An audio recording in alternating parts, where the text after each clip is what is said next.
Good greetings, horror, sci-fi, and Guillermo del Toro fans.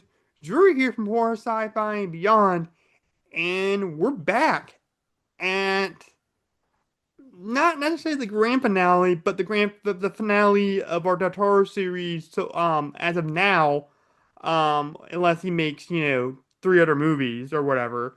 I'm here with the man that suggested this series a few years ago, Mr. Jackson Harbour, the Singing Wizard. What's it going on, man?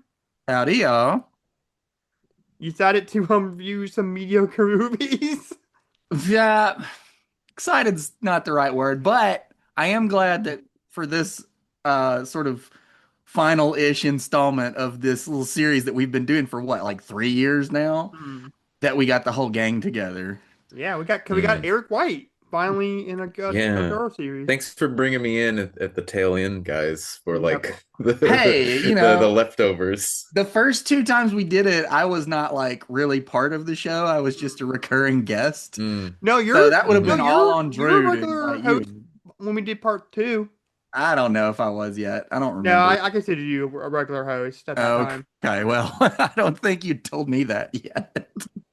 But no, this is like that part in Deadpool 3 when he gets Wolverine to help him out and he says, "Welcome to the NCU. You're joining in at sort of a low point." That's kind of what this is, Eric, with you. Thanks for having me on, But though. hopefully he makes And honestly, it was kind of nice. I haven't rewatched a lot of these movies in years, so Yeah. uh, and honestly, I ran in and rewatched the director's cut of like Mm. Mimic and the Nightmare Alley, which I enjoyed a lot better than both this time around. So. So, Yeah, I did not watch the director cut for Mimic. I watched the theatrical cut. Cause I didn't get Ooh. it from the library. oh, No, that's okay, fair. yeah. Yeah, I don't think it matters that much. I don't know. It's The- only about 5 or 6 minutes, and honestly, it's been so long Right. since I've seen the theatrical cut. I don't know what was Mm, different, and I didn't look it up or anything. yeah. So the movie that we're talking about today will be Mimic, Blade 2, Nightmare Alley, and Frankenstein, Del Toro's most recent movie. And Mhm. I ranked all of his movies Mhm. since I've finally seen all of his movies now. I don't know if you guys want to do that or not, but I I did not make a ranking. I Did think not I've rank probably got them on his. my letterbox somewhere. okay. Yeah, but I'm definitely gonna do that. But well, further ado, let's just get into it, man. And let's talk about Mimic. And Okay. the plot summary for Mimic, according to the Internet Movie Database, 3 years ago, an anatomist, Dr. Susan Tyler, genetically created an insect to kill cockroaches carrying a disease. Now, the insects are out to destroy their only predator, mankind. 3 years ago, a team of brilliant scientists found a way to stop a deadly disease. Now, the cure they created has taken on a life of its own. So you think your little Frankenstein's got the better of you? There's some weird stuff here. Lots of it. They all died in the lab. But you let them out. Evolution has a way of keeping things alive. Sometimes it will evolve to mimic its predator. They are breeding. Whatever it becomes, it destroys. Peter, these are lungs. Yesterday, it became human. If that thing has been around, how come nobody's ever seen it? I think we have. Okay, so let's go around the room and talk about our quick thoughts about Mimic before we get into somewhat of the deep dive, because I don't really remember this movie. I was on my phone a lot. Because it's kind of just kind of a generic sci-fi movie. Fun though, but kind of generic. Jackson, what is your quick thoughts about this movie? And I mean, it's fine. It's mm, fine. I've seen it maybe 3 times in my life. I watched it Mhm. once probably when I was in high school, and then once probably, I don't know, 15 years ago, and then once this week. And my feelings of it haven't really changed. I notice little things here and there, and I'm like, oh, that's cool. Oh, that's not as good. But yeah, it's fine. There's nothing completely wrong with it, but there's nothing really super right about it either. Mm. Hmm. Eric. Yeah, about the same. I think I saw it in the 90s when it first came out, like late 90s, like maybe 99. And I feel like there was a lot of movies that looked like this or looked similar to this in the late 90s, like After Seven and all that. It was like this and like the Phantoms movie with Ben Affleck and Mimic and Species, and there was a lot of like green bug alien movies. I remember watching this first time. It's the second half of the movie works pretty well. But they don't really do anything with like the bugs like mimicking humans. You know what I mean? I think it's like the major Yeah. flaw of the movie is that they set up like, oh, they can mimic us now, and then they never do anything with it after they're like, oh, they're really bugs. Like once we revealed that they're just giant bugs, like giant cockroaches, like it just becomes a giant cockroach movie. Mm. Yeah. I mean, other than the fact that this is a Guillermo del Toro movie, um, Yeah. it's just kind of generic. I feel like there's just better, fun, schlocky sci-fi Oh, horror sure. movies. I mean, I enjoyed The Faculty a lot more, and that's kind of like a sci-fi kind of.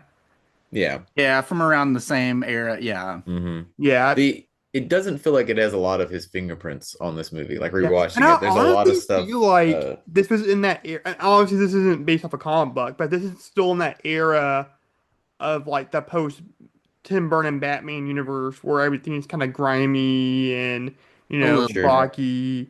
Like, coming yeah, off I of like mean, Seven for those opening titles and all. Yeah. yeah, a little bit. But yeah, but like I'm thinking of like movies like Ninja Turtles, had that kind of grit Right. to it. Sure. It's always raining in the city. Yeah, The Daredevil, the Ben sidewalks and Affleck streets all movie. look slick Yeah, and Hellboy. The first shiny. Hellboy especially had that kind of Right. influence. Right. Tim Burton's Batman. But there was a lot of like The studio Crow was another interference in one. this movie. So there's a lot of like stuff that he had to like fight for. I think is it Mm, Mira Sorvino? Yes. Like had to fight for him to be on set because he just like won an Oscar, so she threw her weight around a bit and like kept them from firing him, sort of thing. So his Yeah. hands were tied in some ways. I mean, the story of like a monster, like a man-made monster, and who's the real monster, those all kind of track with Del Toro's sort mm, of Right. filmography, but outside of that, it's okay. There's some I mean, cool bug effects mm. sometimes. you got to think two things. One, this is only his second movie, Right. feature. Yeah. He'd made like commercials and stuff in Mexico, and then he made Kronos. And this was his first time coming and doing like a Hollywood production Mm-hmm. with Hollywood actors at a Hollywood studio. And guess what studio he was working for? Miramax. Yeah, Miramax. Yeah. Yeah. Well, what's crazy is Um, I mean, you said that he directed commercials in Mexico. Ever since we started the series, I swear I thought this man was from Spain. Um, No, he's just really obsessed with the Spanish mm, Civil War. yeah, yeah. that's why I was thinking that. But he is from Mexico. Hmm. He's one of the three amigos, him and Cuarón and what's the other guy's name? What's the other guy's name? Almovar. What? Omnivar. No. He's from Spain. I'm thinking of the guy that did Oh. like Birdman and The Revenant and stuff. Oh, I can't think of his Inarritu. name. Iñárritu. Alfonso Iñárritu. Cuarón? I was blanking Oh, on his name for a second. Inuitu. But those three, they all sort of came up together and they're all Hmm. like best buddies and everything. Yeah, Alfonso Cuarón was Harry Potter 3, Prince of Azkaban, Hmm. right? Yeah, among Yes. many other great Yeah, movies. Gravity, Roma. Gravity and Children of Men. So yeah, but anyway, so Del Toro shows up in Hollywood and he's still pretty green and he's got this Mhm. idea that he really likes. It's not the best idea, but it's a good enough idea to get a sort of mid-budget studio movie. It's like greenlit $30 at million. the time. Yeah. It's like Right. a $30 million budget. Right. And get actors that are big enough but not too big, I Mhm. mean, what's the guy's name? The main dude in the movie? I can't think of his God, I name. can't even remember what his name is. 'Cause Generic white Jeremy guy with glasses. Northman or something. Yeah, I've never Northman. heard of it. Now, of course, Yeah, he's one of those guys that like would show up in stuff. You got Charles S. Dutton, reliable Hmm. character actor. F. Mhm. Murray Abraham has like 3 scenes. Yeah. It's like And then, of special course, scenes. Mira Yeah. Sorvino had just won an Oscar for being in a Woody Allen movie. Mhm. Um, Josh but Brolin. You Josh got some old Brolin, that's Josh. Yeah. true. That's before he was like really Josh Brolin, you know? Right. He was Like still he's coming just out of kind of his like knocking baby around at phase. the Yeah. time. Yeah, I feel like his breakout role was No Country for Old Man. Yeah, and that was 10 years later. Years. Yeah. Yeah. Yeah. So, Yeah, it took him a but while. the problem is yeah, he's got a decent idea and he's got a vision. The problem is he's working for Harvey Weinstein, Yeah. Yes. who, The devil. despite all of his, I mean, not despite, but in parallel to all of his actual crimes against people, Mm.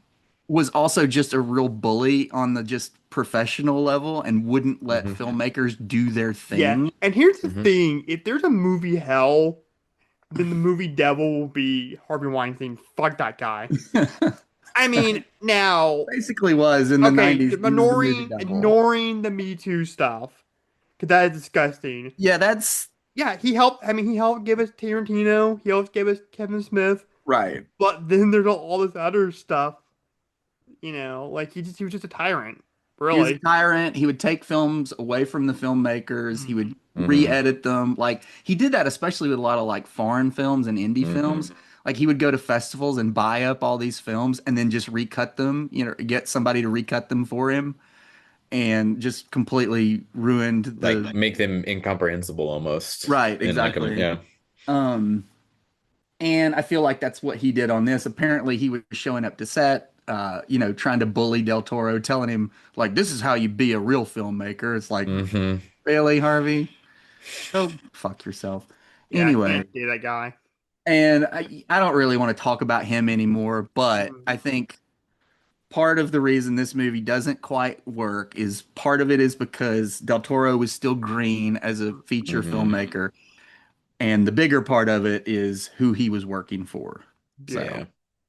I will say that the director's cut, the version that they redid, and this has been like probably 10 years ago now, does restore some like smaller scenes with characters, and like it does go in and do like another color grade on the whole Mhm. thing, and it looks Right. darker, and I think the movie it gets rid looks of some of the good jump scares. Yeah, no, it for looks the great. most part. Yeah, It's got there's some that bad Del CGI. Toro Yeah, visual feel to it. Like I sure. can see his camera work starting to develop. His set design is obviously on point. Mm-hmm. I mean, not his set design, but the people he's working with and Sure, sort of sure. how he's Idea for like filtering a his ideas through right them. building Um, sort of like that big subway set, Yeah. Subway or the set, but then subset. Yeah, like yeah. early on, you have like the scenes in like the hospital where you have the Mm-hmm. It's all those like tents. drapes Yeah, coming down and Mhm. stuff, and yeah. that's like it's sort of straight out of Chronos. You can tell he's kind of Mm-hmm. repeating an idea to see Yeah. if it will work. Well, that's interesting what you were saying, where, this is a man that is very much sort of developing his style, because that brings up something that I heard Kerry King, the guitar player for Slayer, once said, and this is true for any artist, mhm, where he was asked about, what album did Slayer become Slayer? And he said, mhm. well, your first album, you copy your heroes. Your second album, you need to start trying to get your sound. And by our third album, that's when we got like the Slayer sound.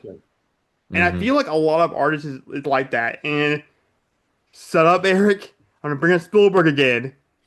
Because if you look at his older movies like Circle Land That's his Express, third movie. Yeah, yeah, you look at Circle Land Express, Duel, and even Jaws.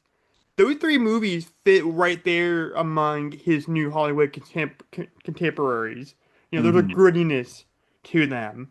Now Jaws, he started to develop, that Spielberg, Heartland Americana right. kind of thing, but it wasn't really till Close Encounters where he became That's true. Spielberg. Like That's that is Mm-hmm. true. that's Spielberg that we know. And And I that's if you love Jaws. Don't get me count wrong, I Duel as love like his Jaws, first but movie. Technically it's a TV movie. A lot of people would be like, no, that doesn't count. But I think it counts. It counts. I mean, it I was think it released counts. theatrically overseas, Yeah. Yeah. so It's the one I haven't seen. Not Oh, the it's one, but one of them I oh, haven't it's seen. great, man. I love Duel. Seen It's clips pretty from good. it and it looks fine, it doesn't look like a TV movie to me. Yeah. Yeah, So but yeah. I think 'cause what was after this for Del Toro? It was that was Backbound, that was right? Backbone, but he Mm-hmm. took a 4 year break. Mm. Mm-hmm. Like, because apparently his experience working on this movie was so bad, it Oh nearly God, I can He was imagine. like done. having to deal with that monster coming on the set all the time and trying to throw his weight around. Yeah, Uh, but I So think he went back to Mexico and just, did his own thing there. but yeah, yeah, but like I feel like Devil's Backbone. That's like yeah, like we were saying, like that's when he really became like you can really see. Mm-hmm. And I need to watch these yeah, movies in order to really kind of make my opinion like more clear. But Sure. really, like that's when he started to become the Toro we know, because this is like that's a drama movie more or less. yeah. That But just then so after happens that, to he have a did. ghost in there, and Right. it just so happens to be set during the Spanish Civil War, like a conflict, and Well, it just yeah, it so seems happens. like after having a miserable experience on this movie, he had to just step back and just strip Mhm. everything down and Mm-hmm. rebuild from scratch because, and we'll get into what he did after in a But second. yeah, but then after that, he went right back, get back to Hollywood. Yeah, but yeah, and then Parents Lab is his absolute masterpiece. Like Sure. that is to me. I think artist masterpiece is incorporates everything that they're about. And But then that was after Blade 2, right? That So was even like, after Hellboy. oh, that's right. Yeah, Hellboy was in Yeah, he had '04. a couple in, but he did a yeah, because couple Parents comic Lab was book like oh 05, movies oh 06, before he. right? Mm-hmm. What? That was like oh 05, oh 06 It was was Pan's '05. Labyrinth.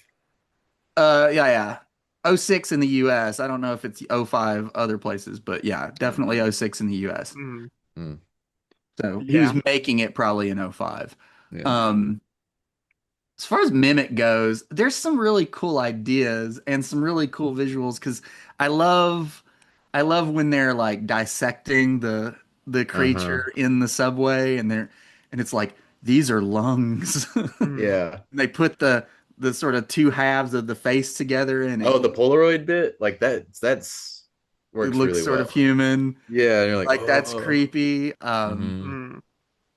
I love my favorite line in the movie Well, is did bugs in general are just inherently creepy in general? yeah, nobody likes well, some people love No. bugs, but I don't love bugs. They're at least they're annoying and at most they're sort of scary. Mm, Yeah.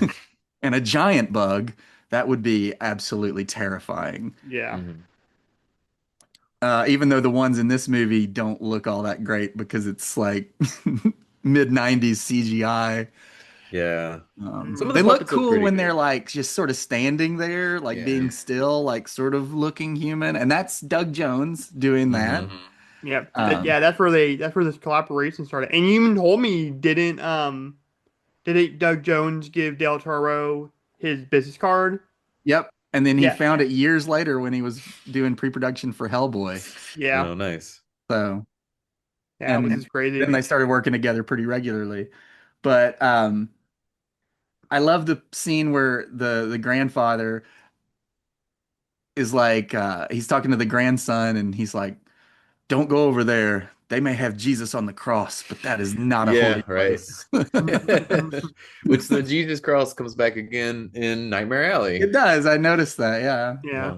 That's cool. I did not notice that. Mm-hmm. It's in the background. They don't call Yeah. attention to it at all. In Okay. this movie, it shows up all the time because it's right across the street from where the old man and the grandson live. Mm-hmm. Yeah. But in Nightmare Alley is where they drop off the first geek after they're done with Mm, him. Yeah, it's and then it's gone for the rest. It Mm-hmm. never shows back up. right, for sure. I also think, and I don't know when this movie came out compared to Men in Black, but like I was getting a lot of Men in Black vibes, kind of The year a little bit after, too. I think Men in Black was '97. This was like '98. Yeah, I was getting a little bit of that. It Where was around the same time, yeah. yeah, Yeah. because you're dealing with like bugs, and then Mm-hmm. it takes place in New York. Here's what's Um, wild to me about Mimic. There you've got Charles S. Dutton plays this NYPD officer who somehow knows everything about the subway. Mm-hmm. He Right. knows everything. He knows what kind of car they're in. He knows Mm-hmm. where all the like panels and levers are Uh-huh. located on the 7 outside, stories like down. in the tunnels. The only Mm-hmm. reason he can't do anything is because his leg is bleeding. Yeah. It attracts the giant bugs. Maybe he used to work for the subway. I don't know. I mean, Or he knew maybe. somebody. Maybe. Maybe his dad did. Did they Maybe it ever was just reference that? Like, convenient. I might have Maybe it missed was that, right. but I Yeah. don't think they did. I think it was just convenient to him for him to have all the knowledge. But yeah. Yeah, this movie's okay. I don't know. I don't. Where else you want to take this conversation? It's a I'm movie trying that to think I've if there's seen, anything. yeah, like 3 times. I may never watch it again, Yeah. It's got a but who very, knows? very 90s take on autism. Oh, Yeah, see, yeah. again, I was on my phone all the time. I don't The really little remember. boy is very autism coded Okay. Oh yeah. because Yeah. he just like only ever talks about shoes. Hmm. He has very Oh, And that's specific yeah. no I do allowance of remember that shoes. now. Yeah. Plus, there was a lot of I spaced these movies out. Like I watched one right. maybe every other week. So there's that too. Oh, see, I watched them all in like a couple days. Same. Okay. So, I yeah. I will say those two little boys trying to sell the bugs. That was very 90s. oh That yeah. Hmm.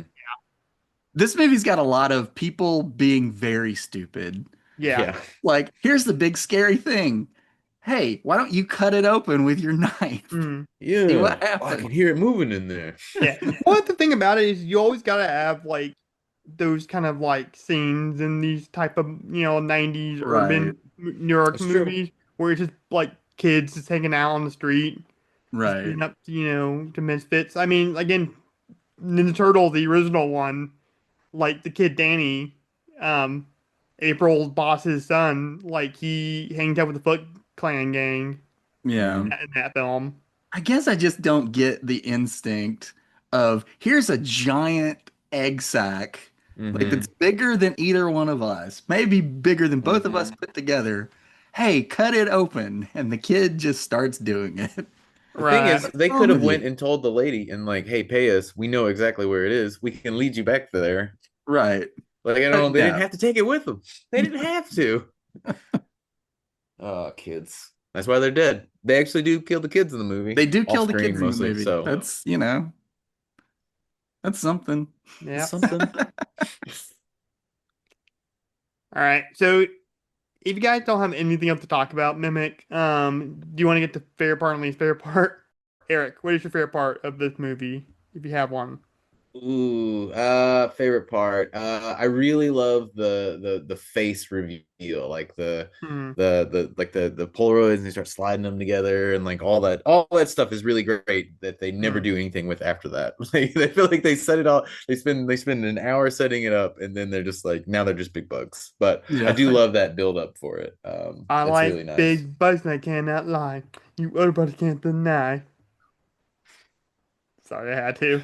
My least favorite part of this movie is just my general this not just apathy towards every character almost. It's like I don't really care if they live or die.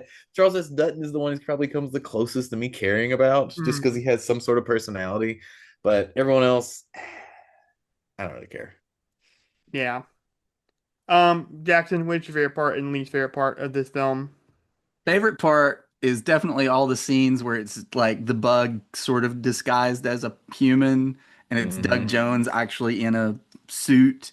Like especially there's that one scene where Mira Sorvino is on the subway platform by herself and she's just Hmm. walking down very slowly and you see just the silhouette of the bug creature just like his shadow on the Hmm. wall and she's like do you have the time? And he's just sort of like peeking out from it's so silly, but at the same time it's actually a well done suspense Hmm. moment. So even though you know what it is, because you've Right. already seen it at this point in the movie, but still she doesn't know what she's Hmm. going to see. So least favorite part, I'm gonna have to agree with Eric. It's this movie has just a bunch of nothing characters. Hmm. Yeah.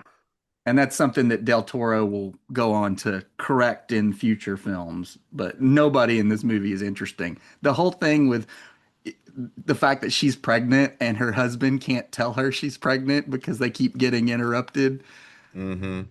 I'm Which just is like, something they added back into the. I did know that. oh, That's is something that added added back back into the director's in? cut. It adds So nothing. originally, yeah, it doesn't add anything. Oh, I, you know what? I'm gonna put a pin in that. That's not my least favorite part. My least favorite part is that the husband lives at the end. There's no way he should survive the He explosion at got the in end. water. He dived in the water. Water is Oh, the universe. there is no way he would have had time to dive in the water.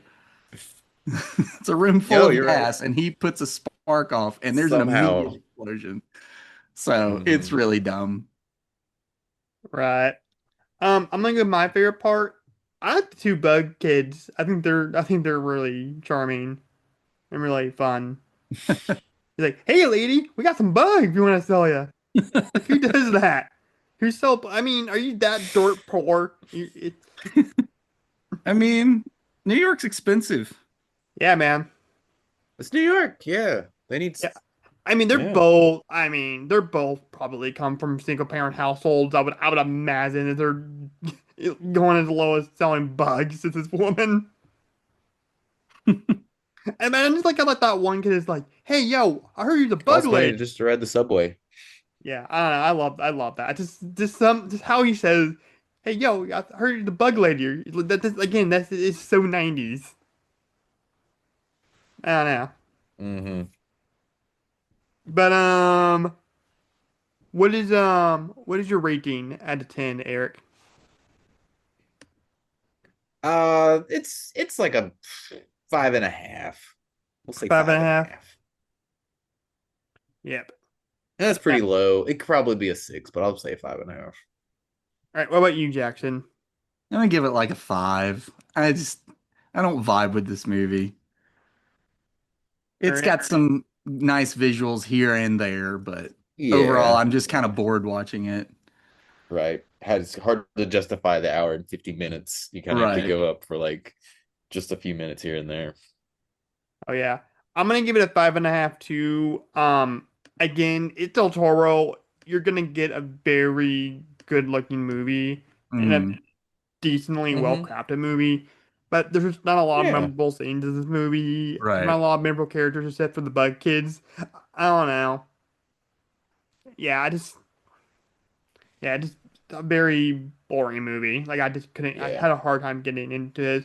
Mhm. A lot like this. The next movie we're gonna talk about. Oh, I kind of have a soft spot for the next one in some ways. Yeah. I It mean, I is like it slightly more, but we'll get to it that here in is a sec. Oh, terrible and obvious, and I love it. yeah. So that means the official horror sci-fi and beyond score for Guillermo del Toro's Mimic is a 5. Yeah. Wah, wah, wah. That's still better Even than a lot Spielberg of had people would give it. 1941. Yeah. So, Yeah. I mean, that's the thing about Del Toro. Even his worst movie. He still puts a lot of energy and a lot of some creativity in there. But mhm. compared to all his other movies, meh. Yeah. He's still figuring it out.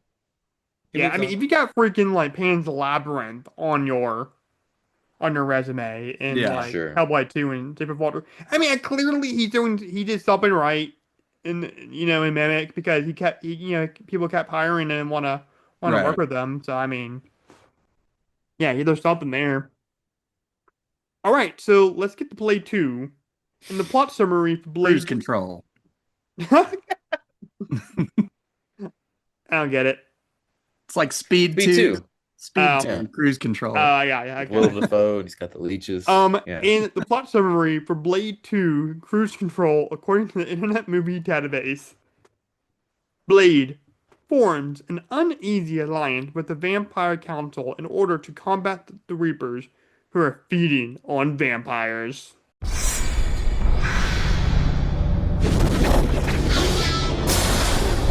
There's a world beyond the one we know, where the powers of darkness fear nothing but one man.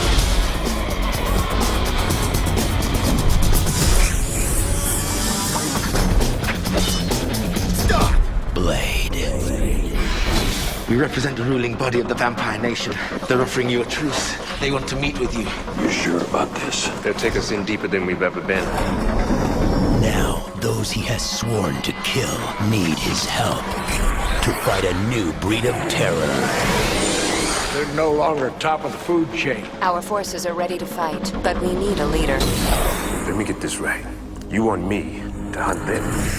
For you? Ooh, so exciting. All right, Eric, what is your quick thoughts about this movie since you have a soft spot for this? It is mostly just like a nostalgic one. I remember watching this movie when I was like a kid in like 2002 when it came out on DVD. It is not a good movie, but I laugh a lot at it, and probably not in ways that are intended to be laughed at. Like all the needle drops are very funny to me, and it's just really big and silly. Like it's sort of like an underworld movie, but with like a little more class to it. There's some like really nice, like the nightclub scene, all that stuff going on down there is like feels like Del Toro in some ways. But then everything else feels like stock terrible 90s like Holly or like late early 2000s like Hollywood movie. This movie is terrible, but I love it. Right. What about you, Jackson? It is a very, very stupid movie. Yeah. It is so stupid. And it fits in that early 2000s tradition because this is when you had movies like Torque coming out and stuff like that. Underworld is that you mentioned. That's another good example from the following year. And yet I probably like it better than the other two Blade movies. I don't know. The first one's got its moments. The third one is my favorite really bad. Oh no, Trinity's terrible. But this one at least is like, I think it kind of knows how stupid it is and it's really leaning into it.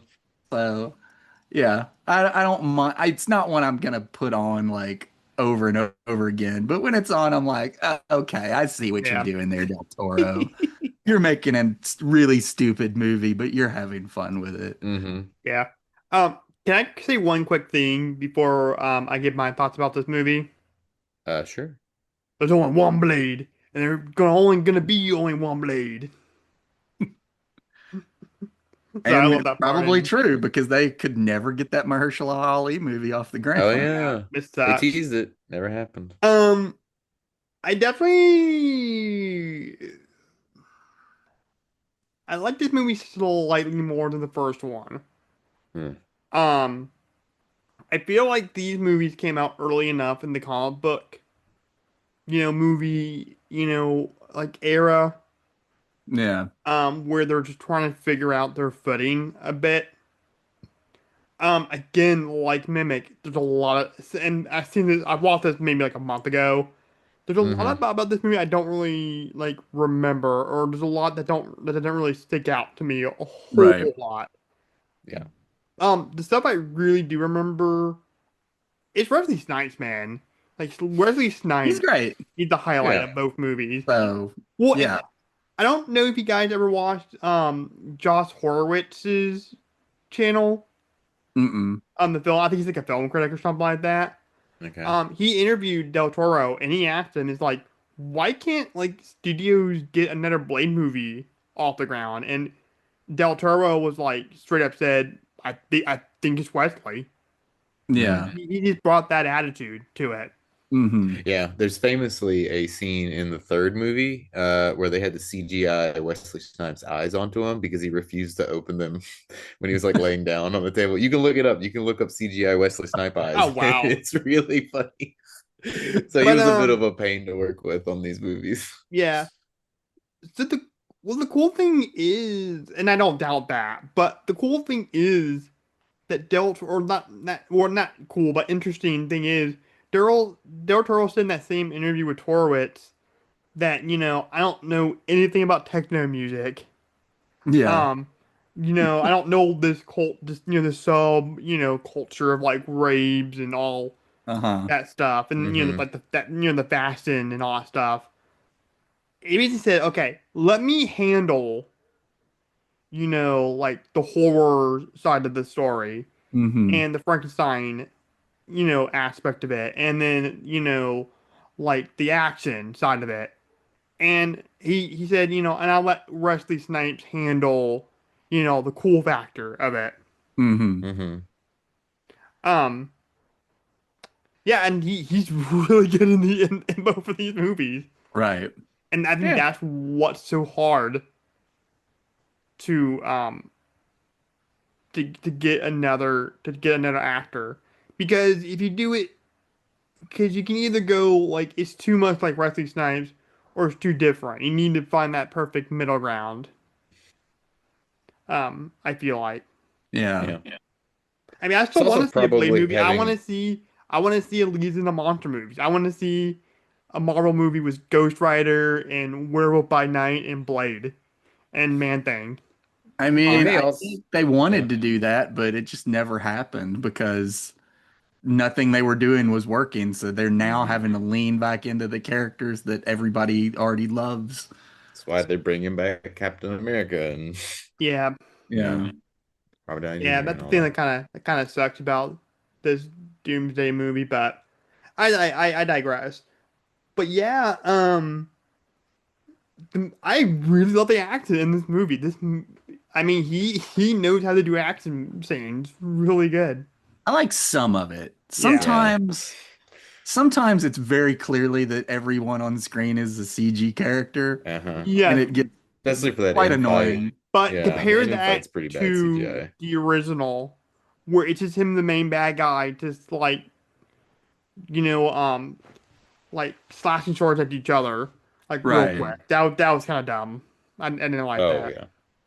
I like all the silly like prosthetics and stuff they do. Like Yeah. all the new vampire Mm, stuff they do, especially in like that scene. It's like the scene at the nightclub and then the scene right after where they do the autopsy. Like all that stuff looks great. Still holds up. I mean, still looks pretty good. yeah, As far as But how yeah, it fits the into style of it. Sorry, go ahead. far as it how it fits into Del Toro and his filmography, you got to think this is like the one movie where he is just the director for hire. Hmm. hmm Because He even didn't write Mimic, it. like that's based on something, but him and this other guy collaborated on the screenplay. This one, this is I think the only one where he doesn't have any sort of screenplay or Writing story credit. credit. Yeah. Uh, because he just was like, okay, I'm just gonna film this script. I'm gonna leave it alone. I'm not gonna try to put my thing into it. I'm just gonna Hmm. it's kind of him reintroducing himself to Hollywood after a bad experience on Mimic. Hmm. And at this point, he's made The Devil's Backbone. So he's sort of yeah, reestablished himself as being a very strong director. Yeah. yeah. They're just trying to. I guess they're just trying to figure out like what to do with them. Really. Yeah, and I think it was just the producers like Wesley Snipes and the other guys that were producing the movie. They just they liked Mimic and they liked The Devil's Backbone and Mhm. Kronos, and they were like, let's just get this guy. He seems like he knows what he's doing because Mhm. Stephen Norrington didn't want to return.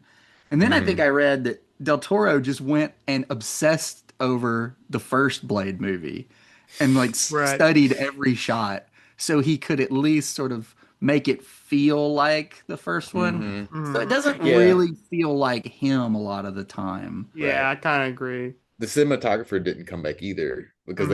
he wanted to shoot it in like 235 or something like that, Mhm. and Del Toro Yeah, was Del like, "No, Toro doesn't do that. I'm gonna He's shoot a this wider 185 185." Yeah, Yeah. and so religiously. Well, Uh, uh, also, I don't know if he just discovered this comic book, but he also said that Mike Mignola's work in Hellboy was a big mm, influence on this movie as far as like shadow goes and well, that makes composition. sense because that oh, was that his makes next sense. movie. Yeah, Yeah. So I don't know. This movie does have some cool, like, sort of light and shadow. This does it a lot with, like, sort of monochromatic Mhm. colors. hmm Like, this scene is all blue. This scene is all red. Yes. hmm That sort of thing, which Del Toro sort of does in his other movies, but not like in this one. Mm. Oh yeah, Um, Now, seeing those ninja vampires at the beginning of this movie fight Blade, the one from the uh-huh. Vampire Council, mhm. Uh-huh. made me want to see him do a Batman Court of Owls movie so bad. He Well, would I rock that liked shit.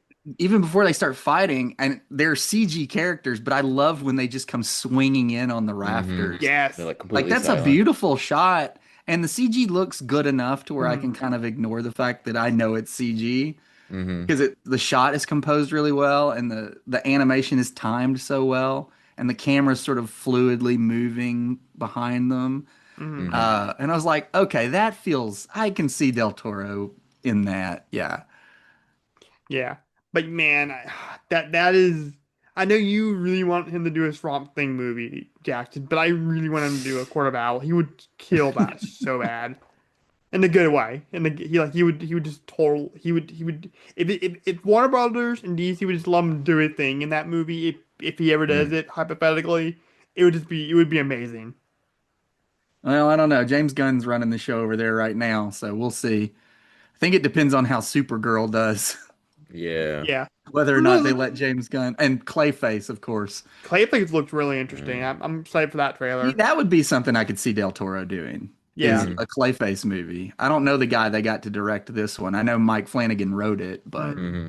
Which is interesting because he's more like he didn't really do like monster horror, really. Flanagan. no. So that's Right. interesting why he did Clayface. But it's different. Maybe it's something he just wanted to do. To kind of Yeah. May just really like that character. Just yeah. the idea of him. I don't know. This movie starts by just directly contradicting the first movie. Right. Just Mhm. completely retconning everything. Oh, Whistler's not Whistler's not dead. dead. Yeah. He pretended to kill himself. Yeah. But then he For was like, he whatever. becomes a vampire, but then he's not a vampire. Yeah, which It's that so situation gets confusing. solved immediately. Yeah. They just like inject him with something and leave him in a room overnight. And that's Right. But all. then isn't that what all the vampires want is to not be like become a daywalker? Like couldn't he just give that or wouldn't they want I that? don't I don't know. It know. doesn't make any sense to me. Here's the thing. David S. Goyer wrote the Blade movies, and he's not a great writer. Like Oh every no, once in yeah. a while, he'll get lucky if he's working with a good collaborator like Christopher Nolan or something like on the Hmm. Batman movies. But you watch anything else he's written, it's not good. Yeah. Del Um, Toro talks shit on the I remember this from the DVD commentary on like the original one. He was like making fun of the dialogue in the movie. Like he's like, it's such a terrible way to say it. Like it's just Mhm. exposition heavy, and he's just like yeah. just, just terrible dialogue. Yeah. I mean, Del Well, Toro is not above some terrible dialogue himself, No, but it's true. yeah. Well, speaking of terrible dialogue, that is get the racist ass vampire out of the room. Um yeah, Juan Pablo's character, he did not like the fact that Blade is a daywalker. Cause he asked him, "Do you blush?" Like, what the fuck? oh, I don't know. The thing about all the Blood Pack members, which is a stupid thing to call them, but that's what they're It's called, terrible. and they all have stupid names like Snowman Biggs, and Hmm. Snowman, Hammer, Yeah, they're or trying to Hammer do like like Top Slider Light or Gun. something. Hammer and Yeah. yeah. Yeah, they're pretty much trying to do Top Gun. Chupa, I think Chupa is one of them. But the thing Yeah, about Chupa's him one of them. is he's got all these new characters that he's got to deal with. They're all vampires. And so I think the one smart idea is they give each of the characters just one character trait. Hmm. You Hmm. know, Reinhardt is the biggest jerk of all of them. Chupa Hmm. really hates Whistler because Is Hmm. Reinhardt Perlman? Yeah, what? Perlman. Yeah, Reinhardt is Ron Perlman. Snowman is he's Donnie Yen, the great Hmm. great Donnie Yen, and Oh, his whole Donnie Yen thing was is in this? Oh yeah. he's Snowman. He's the one with the He helped do sword, Oh so a shit! lot of the and his fight one character choreography. trait is he doesn't talk. I did That's not Doesn't talk, recognize just yeah. says a him. word. He has a sword and he doesn't talk. Dude, I He's love young. Donnie He's young Yen. in this. Real young in this. Yeah, yeah. And then you get what Priest, and his whole thing is he's Scottish, I guess. Mm. Got a beard, a little I like that skeezy. actor though because Yeah. he's from my favorite episode of Doctor Who where he plays Mm. Vincent Van Gogh, Mm. which is just a wonderful episode that you should go watch even if you've never watched any other Doctor Who Okay. Yeah. because it's a very self-contained story. And it's got Karen Gillan in it too. Mm. Um, Mm. but anyway, let's see. And then you get like Hammerlight is just he's got tattoos on his face. That's his entire character, and he's And he's got a big. hammer. Yeah. And then his girlfriend, whose name I can't even remember, but her whole thing is that's his girlfriend. Yeah, she doesn't do anything. It's all very silly, Oh yeah. But but it sort of works in a weird way. Mm-hmm. So yeah, it's funny that you see Ron Perlman play so many um like very bigoted characters. Um yeah, he's very good at Very that. like Mm-hmm. right-leaning kind of sort of characters. He's a staunch liberal. If you hear him Yeah. talk about Oh politics, yeah. like he's very liberal. There's one movie called The Last Supper, and I can't remember who all's in it. It's got a bunch of actors you'd recognize. The only one I Mm-hmm. can remember for sure is Cameron Diaz. Mm-hmm. But Ron Perlman plays basically Rush Limbaugh in the movie. I don't know. It's kind of a funny movie. It's about all these like liberal friends who like to invite conservative people over for dinner and then kill them. Mm-hmm. Mm. That's the whole premise of the movie. Right. And he's the last one. Yeah. He's their big get, and they have this whole big It's a white debate. whale. Yeah. Yeah. Right. I think Gene Hackman was sort of the same way too. Yeah. Yeah, where he played a lot of like right-wing characters, like his character Mhm. like Popeye Doyle, his character in Right. Unforgiven, Mm-hmm. Lex Luthor. But Mm-hmm. he apparently he was a left winger. He was a liberal. Well, I mean, they're Yeah. actors. That's what they do. They Oh yeah. pretend. Yeah, man, and this is another one that I forgot to mention, like kind of came out of this post Tim Burton Batman world where everything is kind of grimy and there's a little Right. bit of a gothic kind of feel to it as well.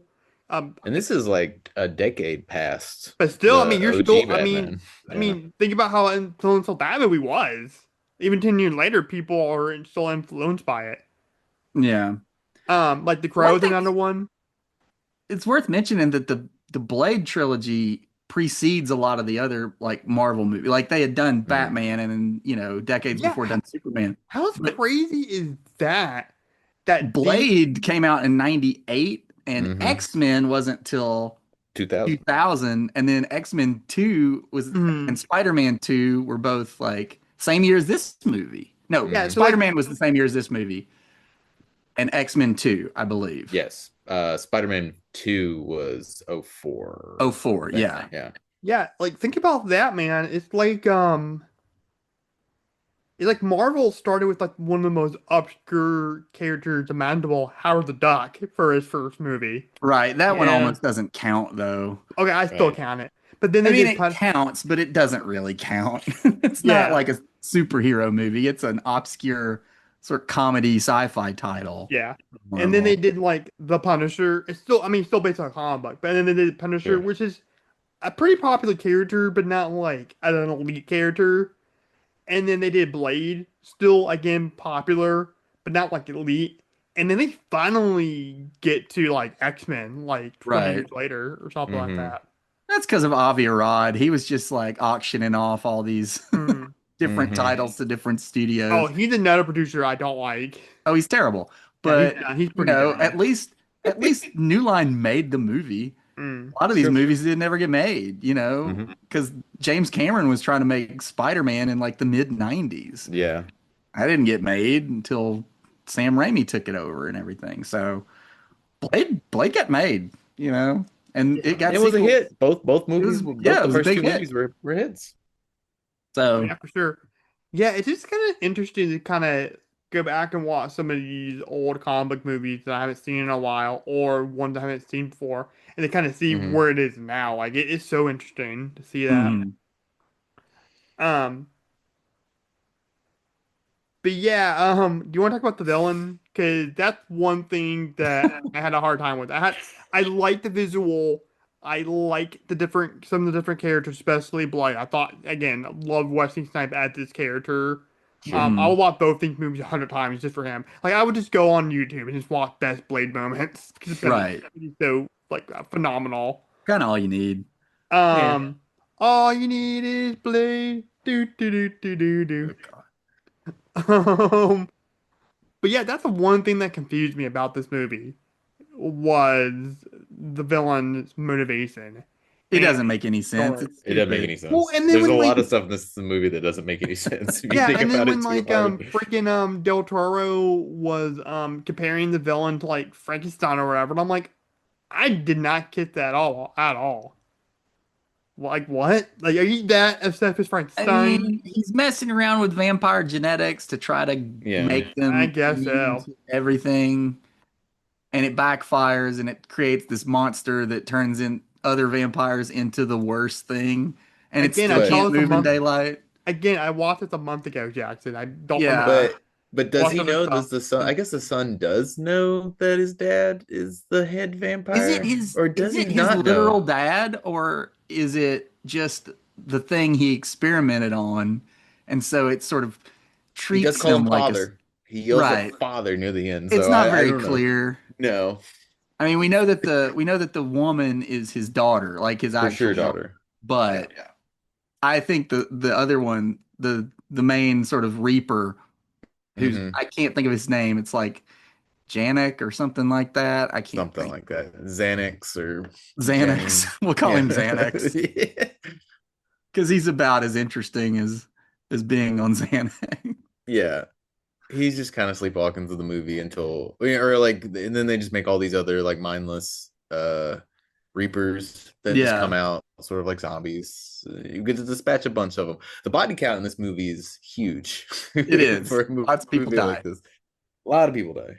So, and it's pretty cool. Dude, Like when they're like, yeah, it's got another dissection scene yeah. where the Reapers, their heart is encased in bone, except for this little spot Hmm. on the side, which is very convenient at the end of the Hmm. movie. But they're immune to like garlic and silver, and of course their face splits open, and they have this crazy tongue that Time that with comes barbs out, on yeah. it and stuff. I Which don't did know. this didn't Del Toro do a TV show called like The Strain that had something similar with like a tongue, right? I know I know I never saw he it. co-wrote some novels called that, and yeah, I think they made it into a show, but I didn't read them or watch the show, so I Okay. don't know what all. I I didn't do know either. it has something to do with vampires, but I don't know anything beyond that. Mhm. So anyway, I Blade. don't know. Blade This 2. movie Yeah. got some Yeah. fun It's stuff. fun. It was a dumb fun. Yeah. You Just ready to don't move think too on to hard. favorite Let it part and wash least over favorite you. part? Sure. Sure. I think I started with you last time, Jackson, so I'll go with Eric. What was your favorite part, Eric? My favorite part is there's a scene in the middle where like the one of the Reapers, like the squirrely uh topless Reaper who's like fighting the Lighthammer dude, and then like he Mhm. like sticks his fingers into his back when he's like finally like getting a hold of him, and then like his back splits open and starts swelling. Oh, And I that don't is know pretty what it rad. means for the rest of the movie because it never happens Never again, but comes I love back. it. That's my favorite part. Never comes back. They never say what it is or how it helps them or what it does, but I love it. That's my favorite part. All right, least favorite part. The movie's dumb. It is just the plot doesn't really make sense if you think about it too hard. Like character motivations don't make a lot of sense. Um the music is very early 2000s and is Oh really kind of yes. bad, but Yeah, I was yeah, talking it's to my just the movie itself is friend. story-wise kind of dumb. I was talking to my friend recently, and he thought he pointed out like you notice a lot of like late '90s, early 2000 like horror movies have a lot of like new metal music, Oh like yeah. industrial Oh music, yeah. like kind of like Nine Inch Nails and like Static X. Yeah. Um, It was the thing. It was I the big mean, deal. seriously, like I can think of like three of them that are vampire movies: Queen of the Dead, Uh-huh. Dracula 2000, and this movie.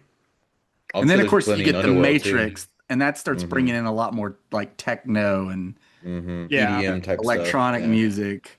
yeah. And Like then they, I this think they, movie infuses that with hip hop because you got like, Mos Def and stuff on the Mm-hmm. soundtrack, which that's a good song. I like that song. yeah, yeah. Like Matrix had Dracula in it by Rob Zombie, I think, at the beginning when he's in the club. Oh, I didn't notice that. And the way Matrix, the Yeah, Matrix does. Yes. yeah. Oh, okay. It plays Dracula. This movie does not. It has Daft Punk, I think, at one point. Okay. I just remember the Most Def song because it's just survive, survive, survive, Yeah. survive. I like that song. It's pretty catchy. Yeah, and none of the three movies that I mentioned have Rob Zombie or White Zombie in it. What the heck, man? The Blade movies? Yeah, like the Blade movie didn't have it. Dracula 2000 didn't Because have any. they were doing their own thing, you know. Matrix already did it at this point. Like Matrix has been out for like 2, 3 years, you know. Yeah, So now they're moving into the new metal, you know, yeah. that sort of stuff. I guess that's for us to weird genres. Like it technically Rob Zombie new metal. There's new metal flares to it. No, not really. New metal is was infusing more rap into their Yeah, I guess heavy so. metal sort of thing. It was more of a Corn, Limp Well, I mean, Bizkit sort of genre. there's definitely like a groove to Rob Zombie's music for sure. Yeah. Sure. It all plays off of each other. Yeah. Yeah. It's all the So, same pool. They're just peeing in different ends of it. Um, Jackson, what did your favorite part and least favorite part? we haven't mentioned it yet, but I kind of really love Norman Reedus Oh just being yeah. a little shit this whole movie. It's good. And then they sort of half-heartedly make him a villain at the end, Right. and then he gets blown up. Oh, I Because know my apparently mom. Blade knew he was a villain the whole time, Yeah. which none of that is set up. It is just Mm-mm. it is a payoff with nothing behind it. I knew you Yeah. were a villain. I bet my mom really likes Norman Reedus in this movie because he had the hot trim. Mm. I mean, this would have been after Boondock Saints, but Yeah. several Mhm. years before The Walking Dead. Yeah. So, Yeah. She's a big Daryl Dixon fan. And I don't blame her because I haven't seen the show entirely, but the clips I've seen, like he's a cool character, man. yeah. Just shooting zombies with his crossbow. Gave up on that show after like 2 seasons. Yeah. But I guess Uh, least favorite part? Hmm. I don't know.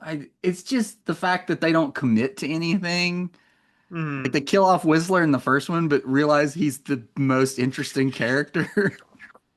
So they have to bring him back, and they bring him back in the dumbest possible way. hmm So I with the I mean, I'm worst like glad that Chris exposition at the Christopherson is in top. the movie, No, same, but it same. makes the movie worse because they didn't commit to what the first movie set up pretty clearly. Mhm.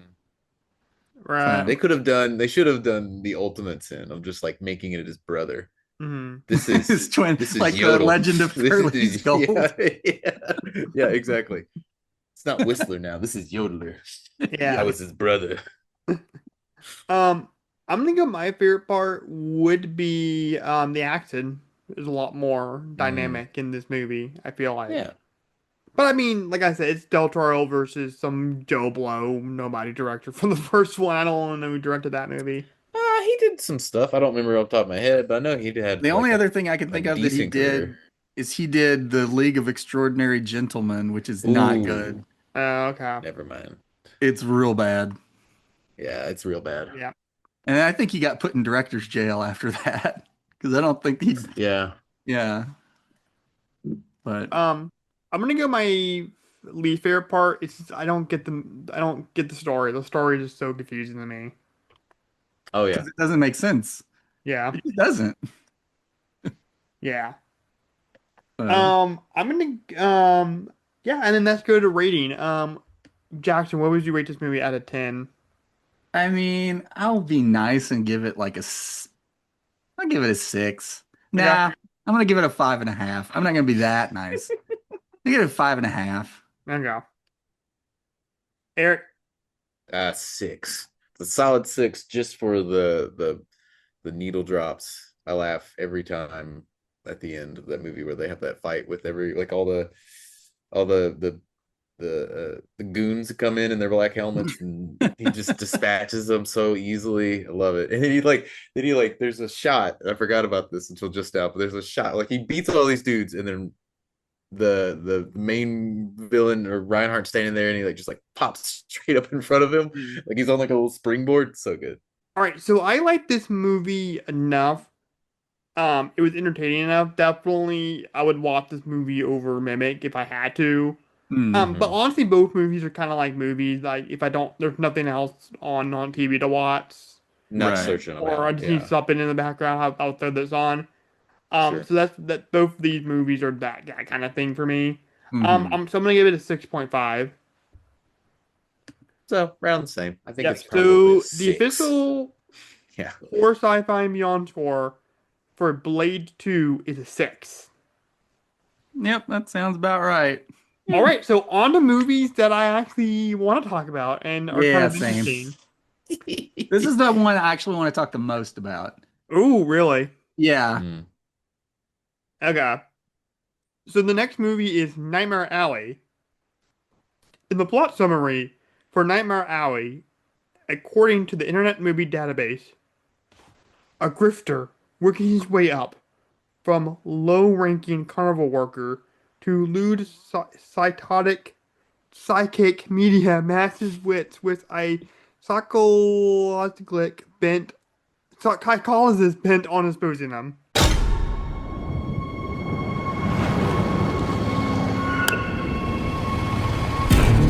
I will ask you simple questions. You will answer in short sentences only what you believe to be absolute truth. Absolute truth. I can do that. Now, brief as you can, what is your name? Stanton Carlisle. Are you a true medium? Yes, I am. Mr. Carla, Doctor, how about that? please lie down. Can you read minds? Yes, I can. Under the right circumstances. Keep your answers brief. What do I want? To be found out, same as everybody else. Are you in contact with the beyond? Well, we've had our share of snake charmers in the past. We deal with them. All right, Jackson. So, what is your quick thoughts about this movie? Well, I saw this movie when it came out in the theater. It was the same day. I believe it was Christmas Day. I know that. I think I saw 3 movies that day. I saw West Side Story, Licorice Pizza, and this closed out the night. Oh shit, dude! You Hell of saw a way it ETA, a Spielberg, and a Del Toro. Yes, I did. Same day. And I think I was very fatigued by the end of this. And so this movie, even though Del Toro is probably my favorite director as a singular entity, this movie really fell kind of flat for me because it's very different from anything else in his catalog. And so for like the past, 4 or 5 years, I have just been kind of on it. But I watched it this time and I really liked it. Oh, cool, man! Can I know? Can I know? Way up in the rankings for me. Yeah, can I know? Ever since we started the series, you're kind of like about it. Yeah, I was really dreading watching it again because it is kind of long. But this time I was like really locked into it, and I was really. Yeah, it didn't feel too long, honestly. It didn't feel as long this time as it did, but I had been in the theater all day, and the other 2 movies were also kind of long. So, yeah. Yeah, that's not a bad way to spend your Christmas. You're living in Florida at that time, right? Yeah, that was the first Christmas I spent in Florida.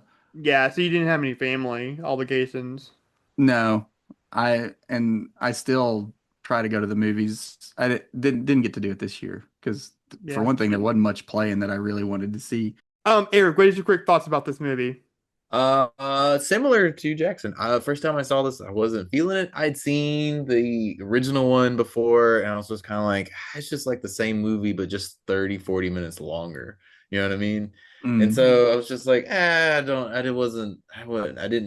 didn't quite hit me as well. But I rewatched it in the black and white version. That's the one I watched too, yeah. It's just like a few minutes longer, and I dug it. Really dug it this time.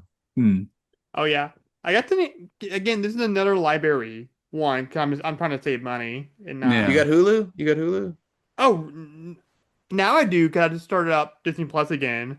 You can watch the black and white version. Well, the black and white version is on Hulu. Yeah. Oh shit! Yeah, I'm gonna. But they don't have the regular version, just the black and white. Just version. the black and white version. There's no other option. I feel like that's kind of the ideal way to watch this movie, kind of like The Mist.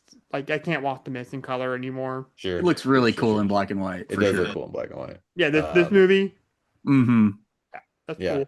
And they do a couple extra things that are different from the theatrical. Sorry.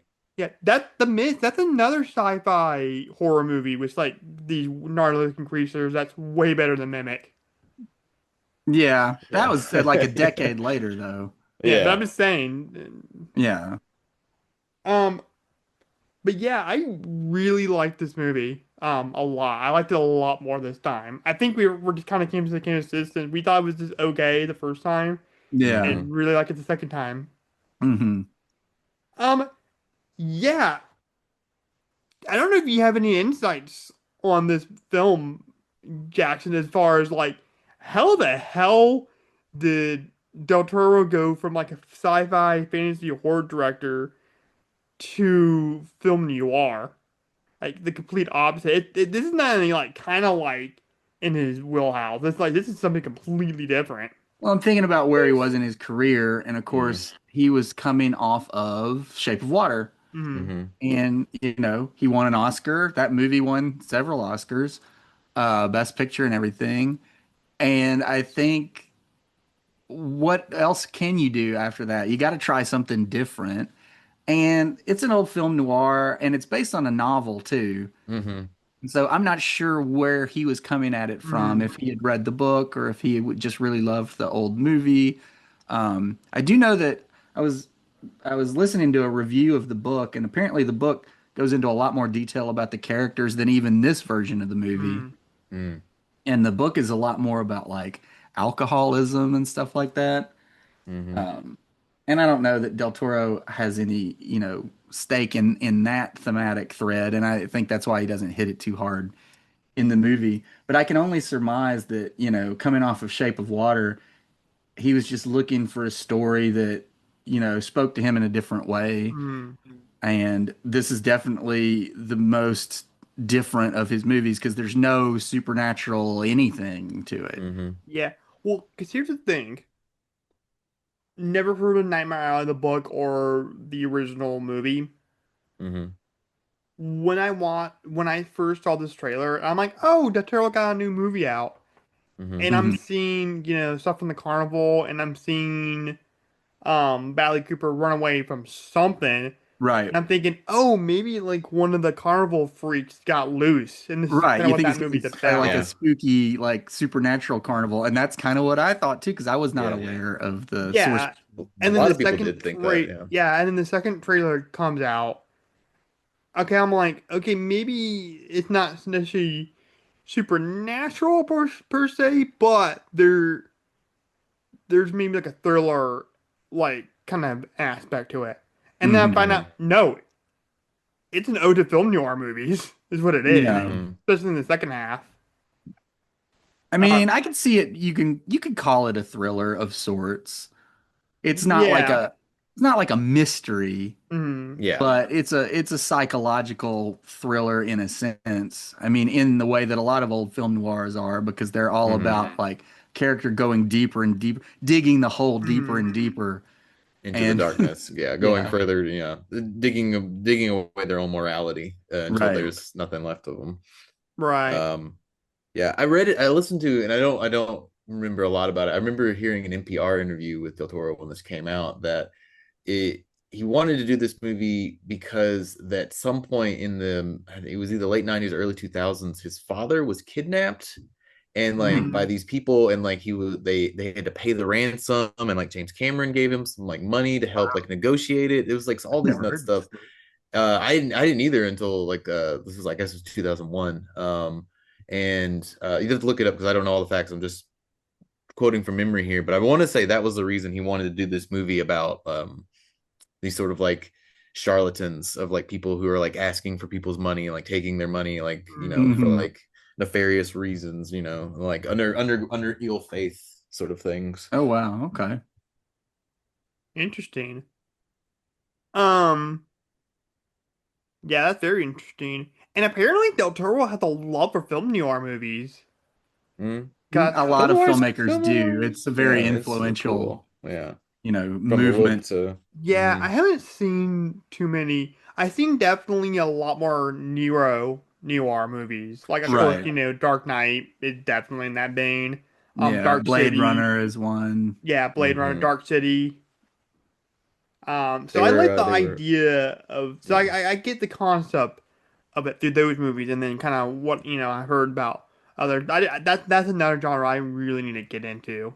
Yeah. There's some Um, really good ones. And the good thing about all the old noirs is that they're like most of them are like 90 minutes. They're like all under like well under 2 hours. yeah, the only one I've seen is well, I mean that's so weird. I mean you can there's some of them you can kind of debate on, but the one that is a definite film noir that I have seen is Double Hmm. Indemnity. I've seen Hmm. that, yeah. Yeah. Yeah, I don't really I've seen a remember a whole lot of few, it. but it's not a genre that I get into because it's usually crime stuff, and that's Mhm. not my thing. Yeah. This one kind of draws me in, especially this second time through it. Oh, I get Seven's drawn another in. noir that I love. What? Seven, Mm. Yeah, David Fincher. I suppose that could qualify in a Yeah. sense, at least stylistically. Mm. But Yeah.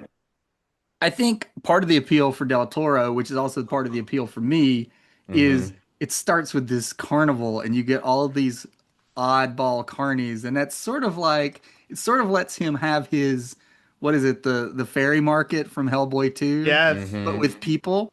Hmm. Because everybody's such an odd character. You get Willem Dafoe, and he's in there with his jars full of mutated Babies. fetuses. Yeah. Right. Well, and that's the thing I like that Del Toro does in this movie. Like, he really makes you feel a part of the carnival. Hmm. Hmm. And there's even a line, I don't remember who says it, but there's a character that says, "Folks here, they don't make no never mind who you are and what you done." And because you find a lot of people from different backgrounds in these carnivals, which is really interesting. Yeah. So I really like that aspect of the movie. And honestly, I could have watched the whole movie just in the No, carnival. yeah, the carnival stuff's like super strong. I think that's what made me not like it as much the first time Mm, through because hmm. you're kind of after the first half, you're pretty much done with the carnival, and now you're Yeah. all in like parlors and dressing rooms Yeah. and stuff like that. And that's not as interesting visually, Hmm. Mm, because it's just people in suits and things. Uh-huh. But carnivals, it's all these people kind of on the margin of society, and they're mm. just trying to make a daily living by, you know, being hucksters. It's Right, Yeah. pretty much. kind of fun. And that's the appeal. And that's sort of Del Toro getting through his, normally his characters are monsters and freaks Mm. and stuff like Hmm. that. And here he doesn't have those. So he goes with carnies, which is the next best thing, I Yeah, I mean, guess. real Right. life Yeah. freaks, basically. Human Sort freaks. Yeah. of. Yeah. Yeah. But Isn't it nobody's like on? a human oddity in this. No. I They mean, the don't, only one that is the baby in the jar. Like that is and the that's only not one. even a living No, person. yeah. Oh, well, Yeah. and Del Toro. Not Del Toro. Doug Jones' character, the geek. Okay, that's not Doug Jones. I think we Mm-mm. said that in the first one, I where thought it you was said Doug it. Jones. It's I don't not think Doug so. Jones because I looked it up. It's somebody named like Scott Anderson or something like Oh, then never Mm. mind. so. Yeah, but he's not even a human oddity. He Mm. is just somebody that's been degraded to this point. Yeah. Forced into And this basically. Yeah, Yeah. tricked yeah, into it. Yeah. Yeah, for so sure.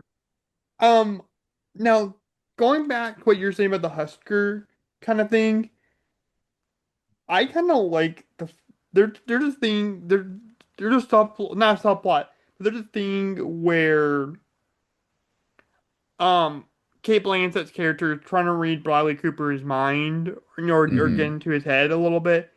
Hmm. And then he basically steals his money, after a long, complicated, plot with, Winter Jenkins, I think like his yeah, wife or something like that.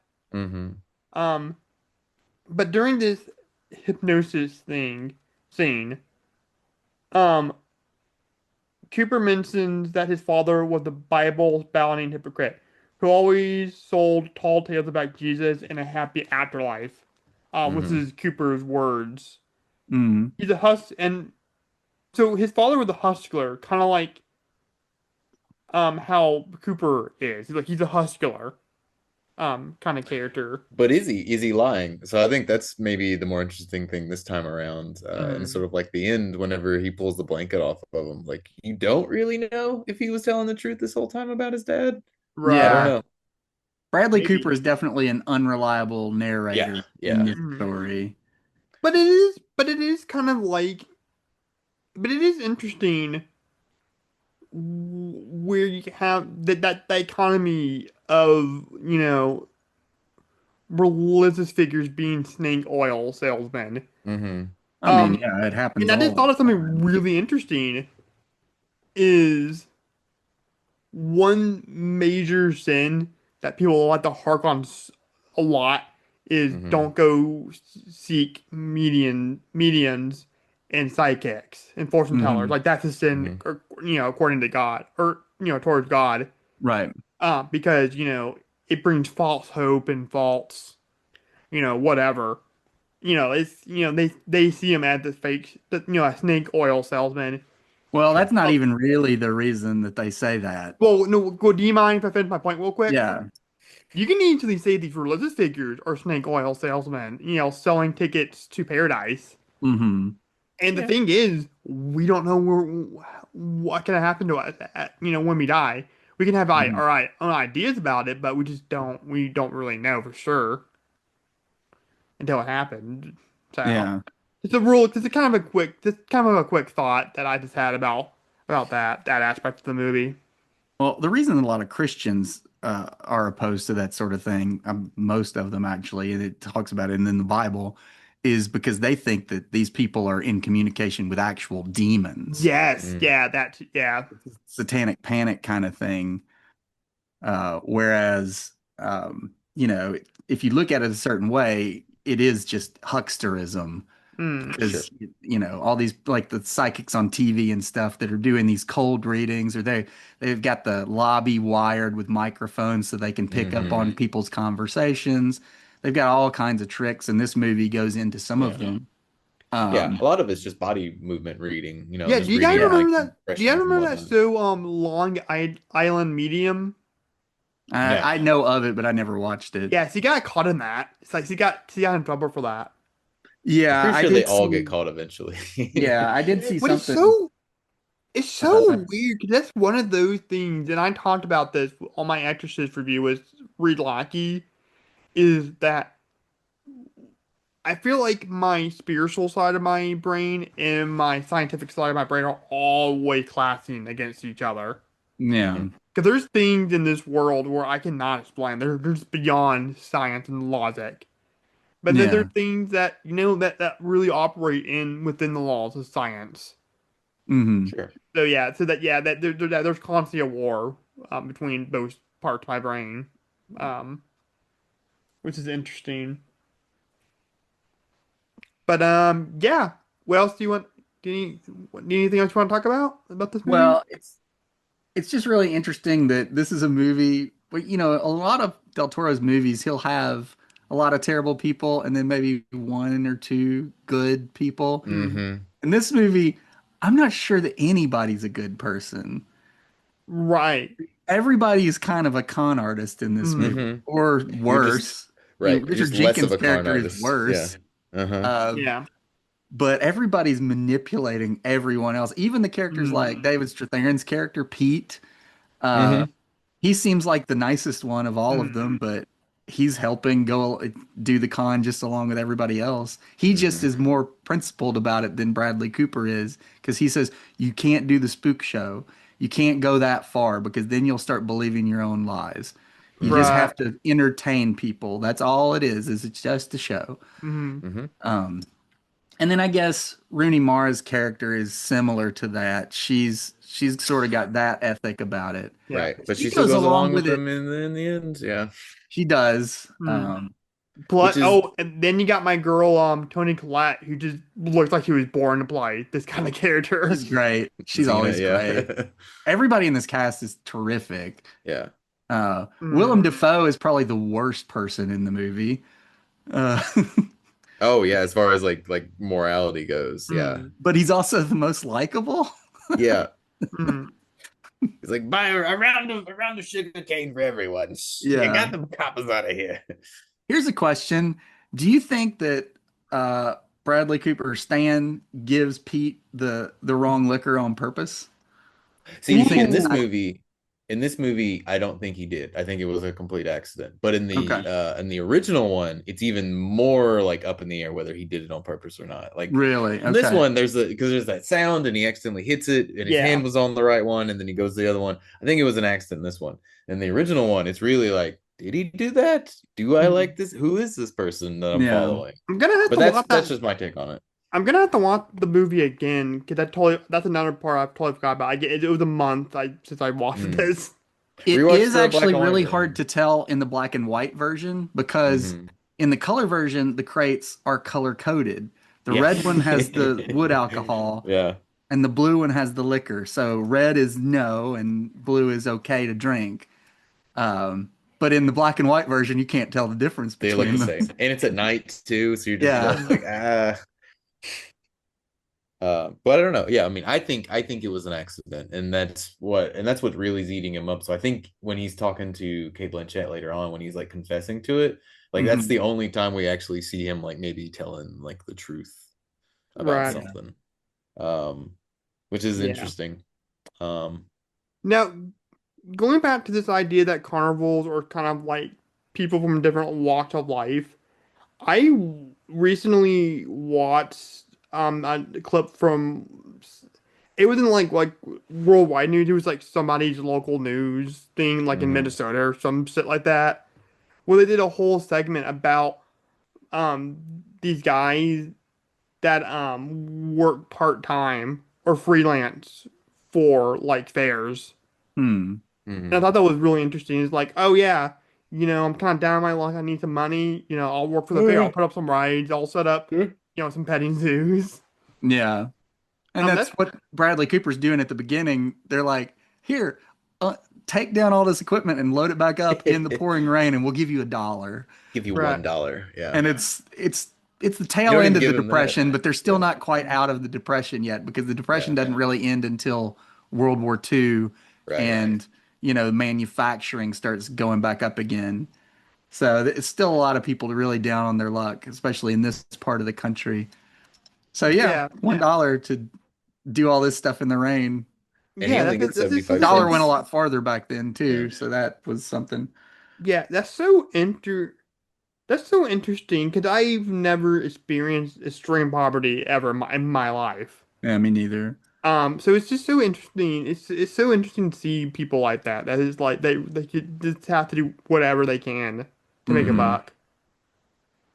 And of course, it was widespread, during the Depression. It was a lot, millions and millions of people Yeah. going Hmm. through that exact kind of experience where they're just doing whatever job they can get that day. Hmm. Yeah. I mean, it reminds me of that scene in Cinderella Man, the Ron Howard boxing movie about Jim Yeah. Broderick or whatever his name was, where like in the beginning of the movie where he at his lowest low and he keeps seeing him go to the docks and he doesn't know if he's gonna have work that day or not. Yeah. Which is a really sad way to live. Yeah. I mean, a lot of people still have to do stuff like that. That's why you get people outside of like Home Depot, and it's usually immigrants. Um, they're just like, hey, do you need some brick laid today? Mm. Hmm. And they'll come to your house and lay brick for you. Yeah. So, Got to do what you got to do, I right. guess. Yeah, and Everyone needs it to oh survive. man, I was gonna go down that rabbit hole, but I'm not going to. Yeah, Yeah, it's that's probably not fine. worth, and I don't think that's really what this movie is about, except No. for the fact that Bradley Cooper starts there, and as he figures out how to take advantage of people Mhm. more, he just escalates for the whole rest of the movie until he reaches a Sure. point where he I mean, the beats a whole guy to death.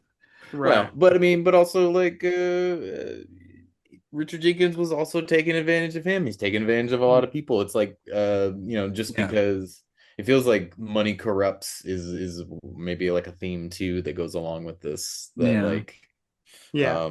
that sort of because the people who seem the happiest is the ones who are struggling at the Mm. carnival for the most part. yeah. Because when But I they come to also visit them, they all seem pretty content with Yeah. themselves.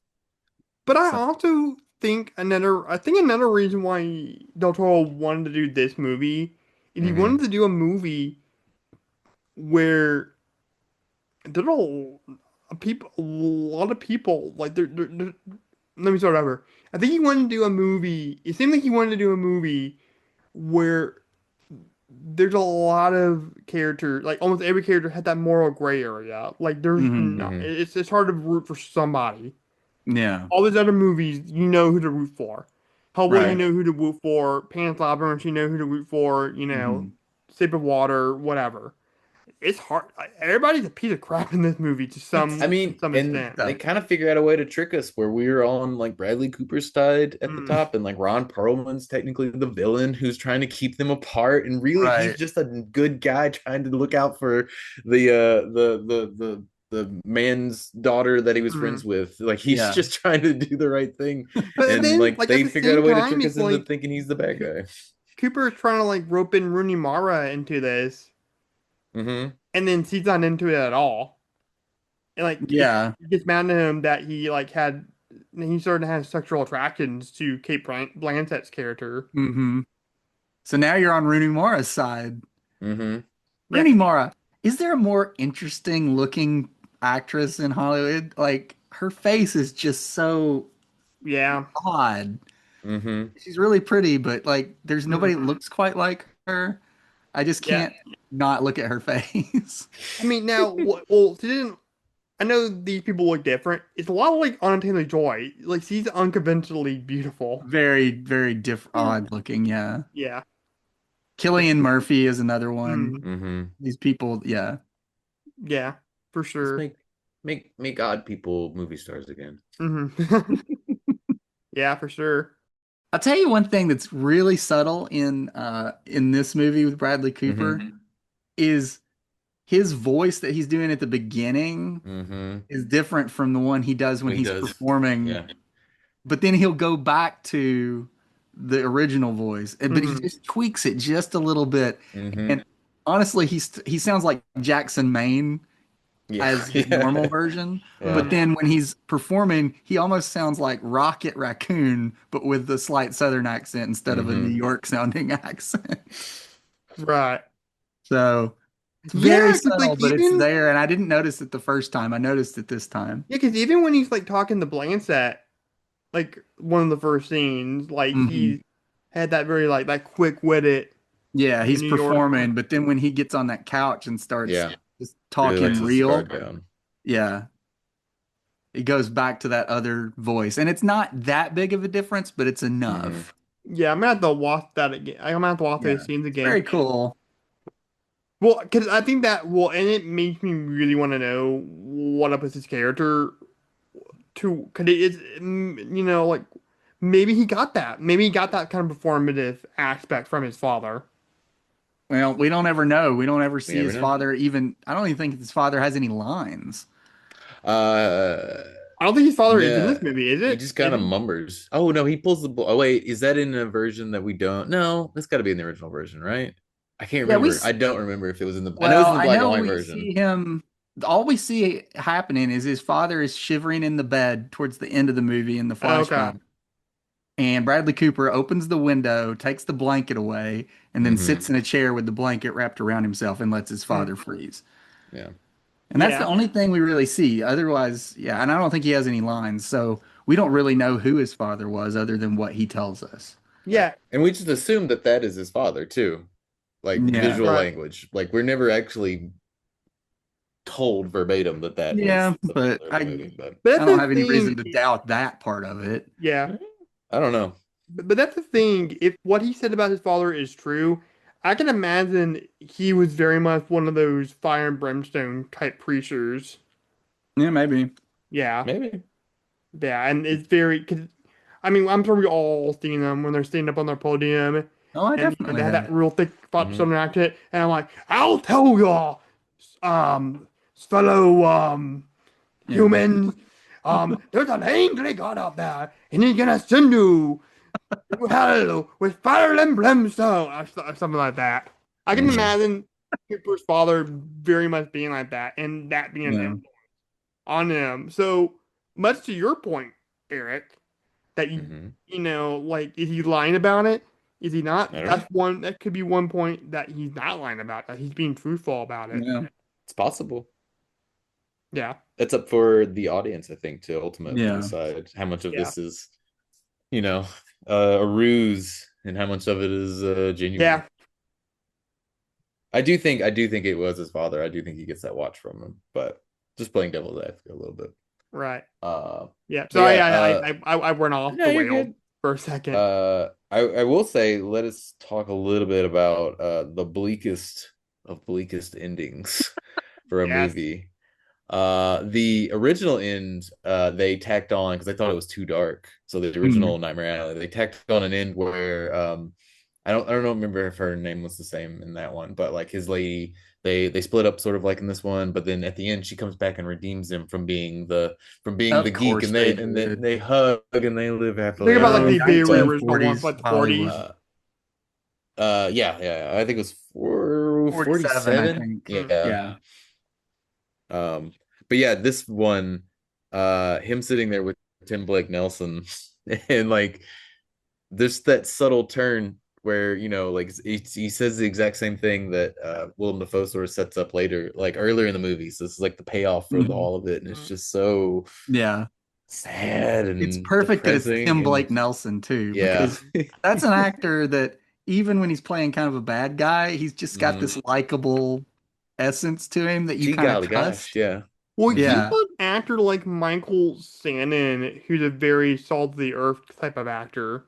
very much. Yeah. Hmm. Um, well, that's the thing, and that's one thing I wanted to kind of mention is that Del Toro, yes, he works with Walt Perlman and Doug Jones a lot.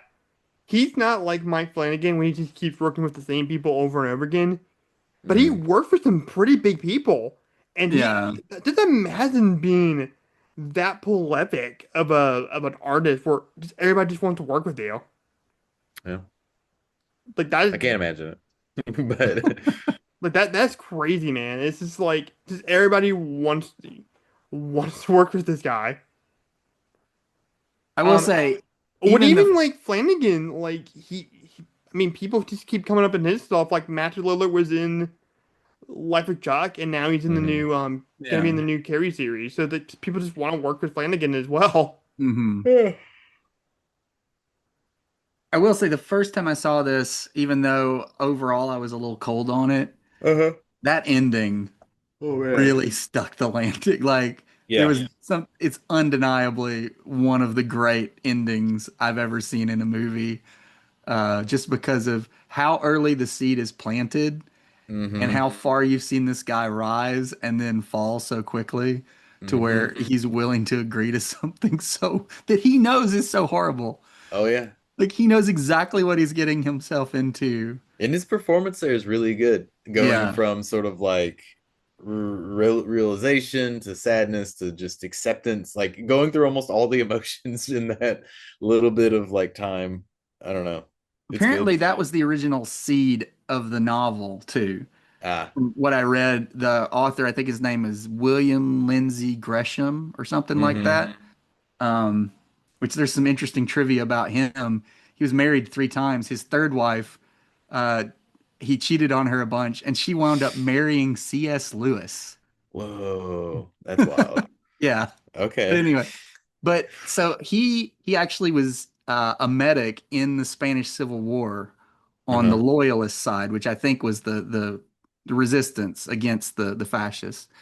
And he was a medic, and he had never worked in a carnival, but one of the guys that worked alongside him had worked in carnivals, and he Hmm. told him this same story about About the about geek. the geek show and how you get somebody to do that. And he carried it around in his head for years. He's like, I have to write about this, Hmm.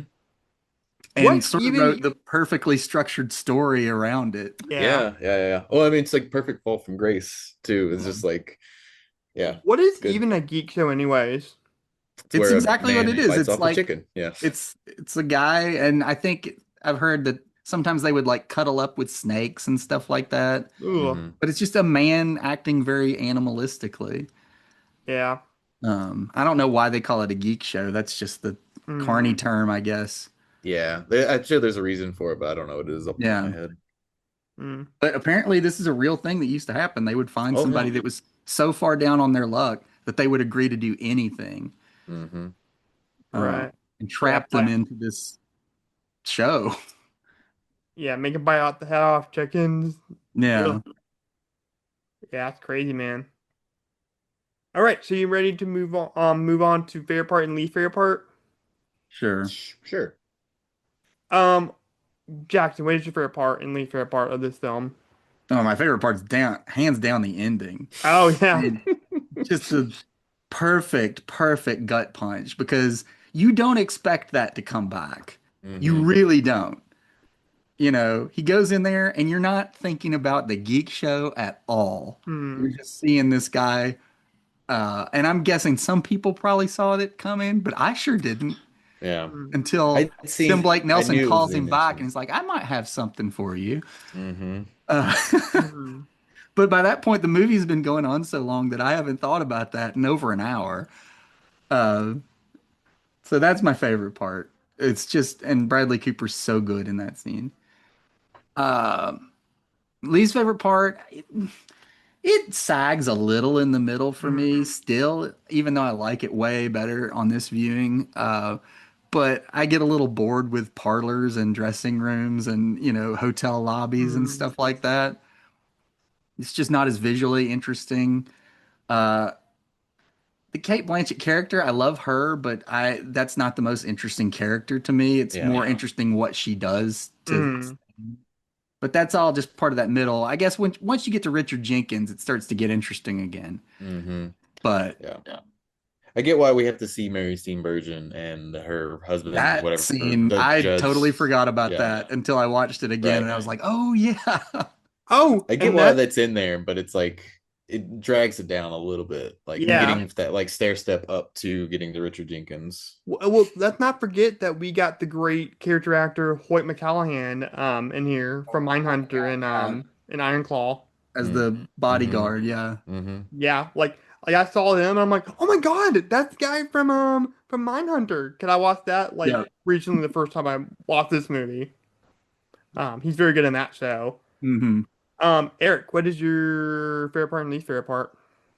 Favorite part this time too, especially with like the color grading into like black and white. It's like the cinematography in this is like really Beautiful. Oh yeah. amazing. Great, like wonderful stuff. Mhm.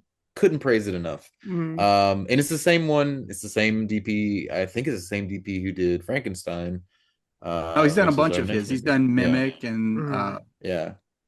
I Shape think of Water. there He was one did. he didn't do. Yeah. I can't remember which one it He didn't was, do but Pan's Labyrinth because yeah. that was a different guy. Mhm. Yeah, that's what it was. Yeah. But yeah, cinematography in this is amazing. Least favorite part, and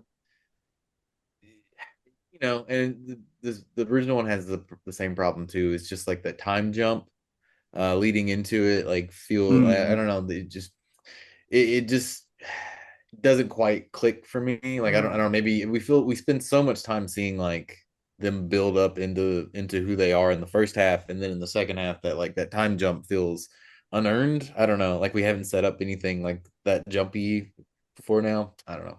It's a minor nitpick, I think, but Yeah, Yeah. for sure.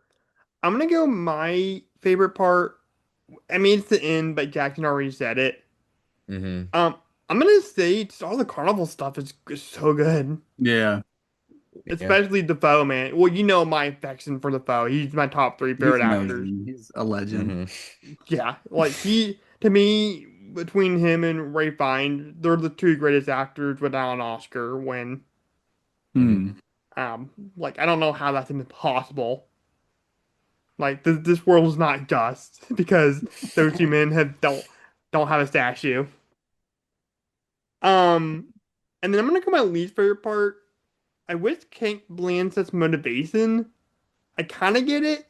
I wish it could have been a little more interesting. I think her thing is sort of like what our problem is with the early Marvel villains or the MCU villains, where they get a good actor that that really kills it, but the Mhm. writing isn't very good. So the acting kind of makes up for it a little bit. I mean, to me, I don't think she's the villain of the movie.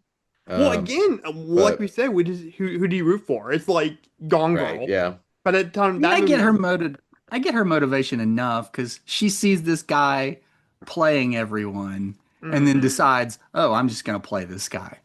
oh yeah, So yeah, that makes that's sense. enough, I think, to hold on to. Yeah, for sure. But The same this, performance by the lady in the original one is like really good. Kate Blanchett's good in this, but like the other one, the lady in the original, I can't remember her name. She's like amazing.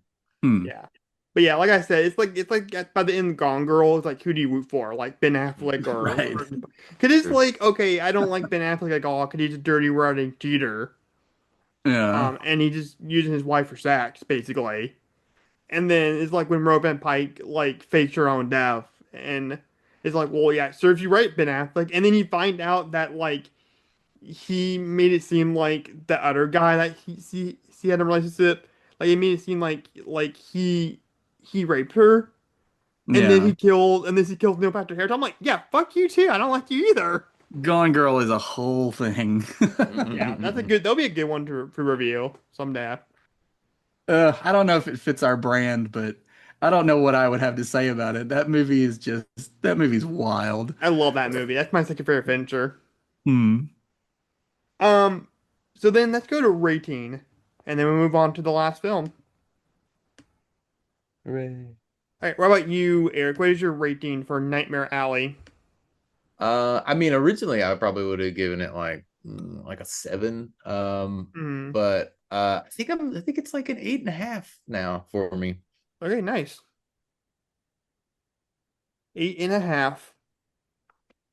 What about you, Jackson? What is your rating for? Yeah, originally it was like a 6, but I also would move it up to like an 8.5 now. Oh shoot! Yeah. We all have the same rating. Can I Yeah. give it an 8.5 Nice. too? I told you this one moved way up the ranks of Del Toro films. Oh, for Yeah. me. Man. It's I think one of his best movies now. I would say it's among his best, but I'm gonna have to watch it a few more times. Really, I'm gonna watch the black and white version. yeah, yeah, it's probably make that priority pretty soon. So the official horror sci-fi beyond rating for Nightmare Alley, the Guillermo del Toro one is 8.5. Not Solid. bad. Again, if you have movies like Pan's Labyrinth in your Sure, resume, yeah. man, it's It's like grading on a curve. You're kind of like, I mean, if that's Right. a 10, then like where does this fall? Yeah. Yeah, I mean, I think the only things I'd put ahead of it are Pan's Labyrinth, Hellboy 2, and probably Shape of Water. oh, yeah, this one's not quite as high as some of those, but Yeah, it's not quite as high for me either, but I think those are the only ones I'd put ahead of it at this point. Sure. yeah, I put a lot more ahead of it. Just to let you know, Jackson. Spoiler alert for my ranking list. Next movie is his latest movie, Frankenstein. And boy. yeah, I know you're looking forward to this one, Jackson. This is the one I'm really, really looking forward to. Because I got some things to say about this. Okay. And the plot summary for Frankenstein, according to the Internet Movie Database. Even though we all know the story of Frankenstein, I'm still gonna read it. Yeah. Dr. Victor Frankenstein, a brilliant but egotistical scientist, brings a creature to life in a monstrous experiment that ultimately leads to the undoing of both the curator and his tragic creation. My maker told his tale. And I will tell you mine.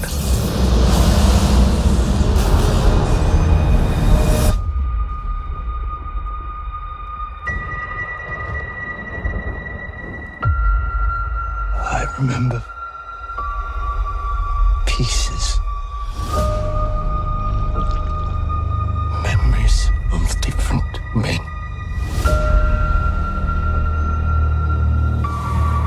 And I saw it. Your name.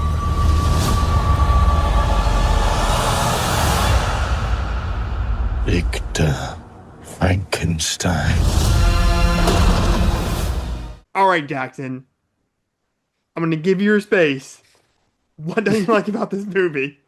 I just think I think he let this one cook too long, man. Because this That's movie, I fair. know is something he's wanted to make his entire career. He's been talking about it even like publicly for at least 15 years.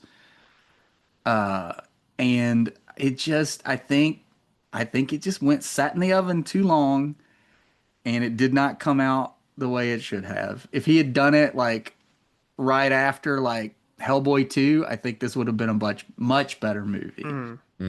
Yeah, We he, can get he into the probably just reasons let why a as we go, but yeah. yeah he Yeah. probably just let a lot of his ideas like really like sizzle and really Yeah. marinate over the years. Um, what about you, Eric? What is your thoughts? I'm in the same boat. I do think he just I think he needed like a co-writer because he's the only writing credit on this, and like Is he some of the really? dialogues, yeah, he's the only writing credit on it, Oh and yeah, like that probably explains a lot of it because and most of his movies he has a co-writer. co-writer, right? And so like it's just some of the dialogue's off and feels forced, and like a lot of the plotting feels, even though he sticks pretty closely to like the original story, it just it having this be a Frankenstein movie, like there's no especially in the Victor stuff, it's like I know what's gonna happen. So it's just like Mm-hmm. I don't know. The first hour or so of the movie is beautiful, but it's just kind of boring and just kind of like, been there, done that for me. Okay, so I respect your opinions.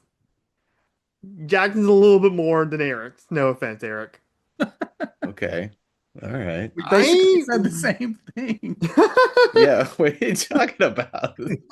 What did you say was boring? I didn't think the beginning part of this movie was boring. I thought some of the stuff was interesting. I honestly really enjoyed seeing Victor's childhood.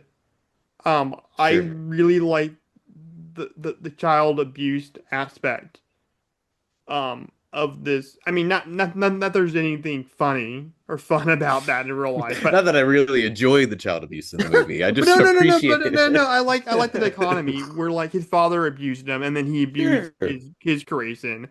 Sure. Mm-hmm. I think I don't know, man. That stuff really got to me.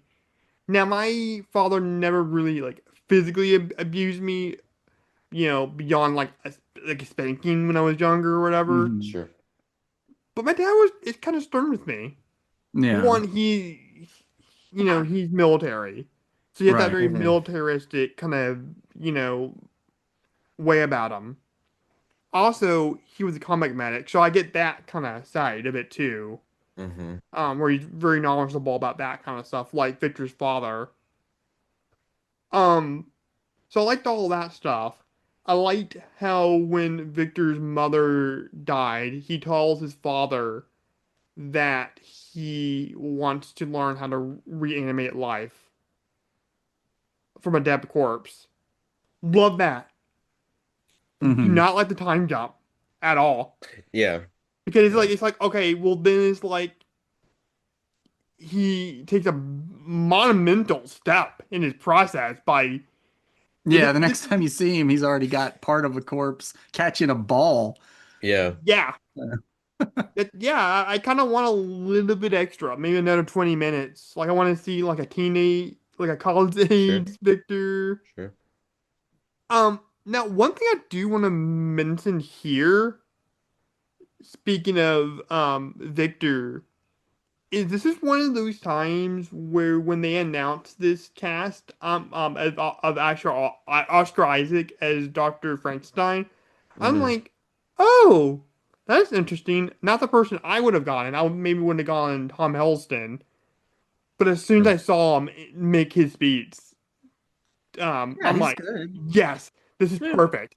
This is absolutely perfect. And oh my gosh, we haven't even gotten there yet.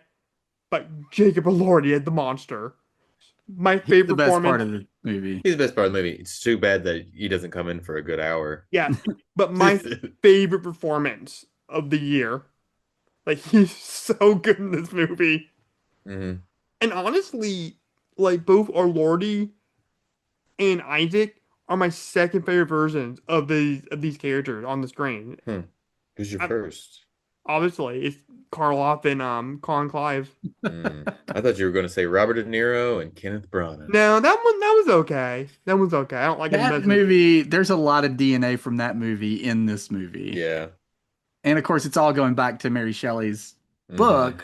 but even visually, I feel like there's a few things that they kind of plucked from Kenneth Branagh's version Mhm. and plopped into this one, especially like the lab sequences.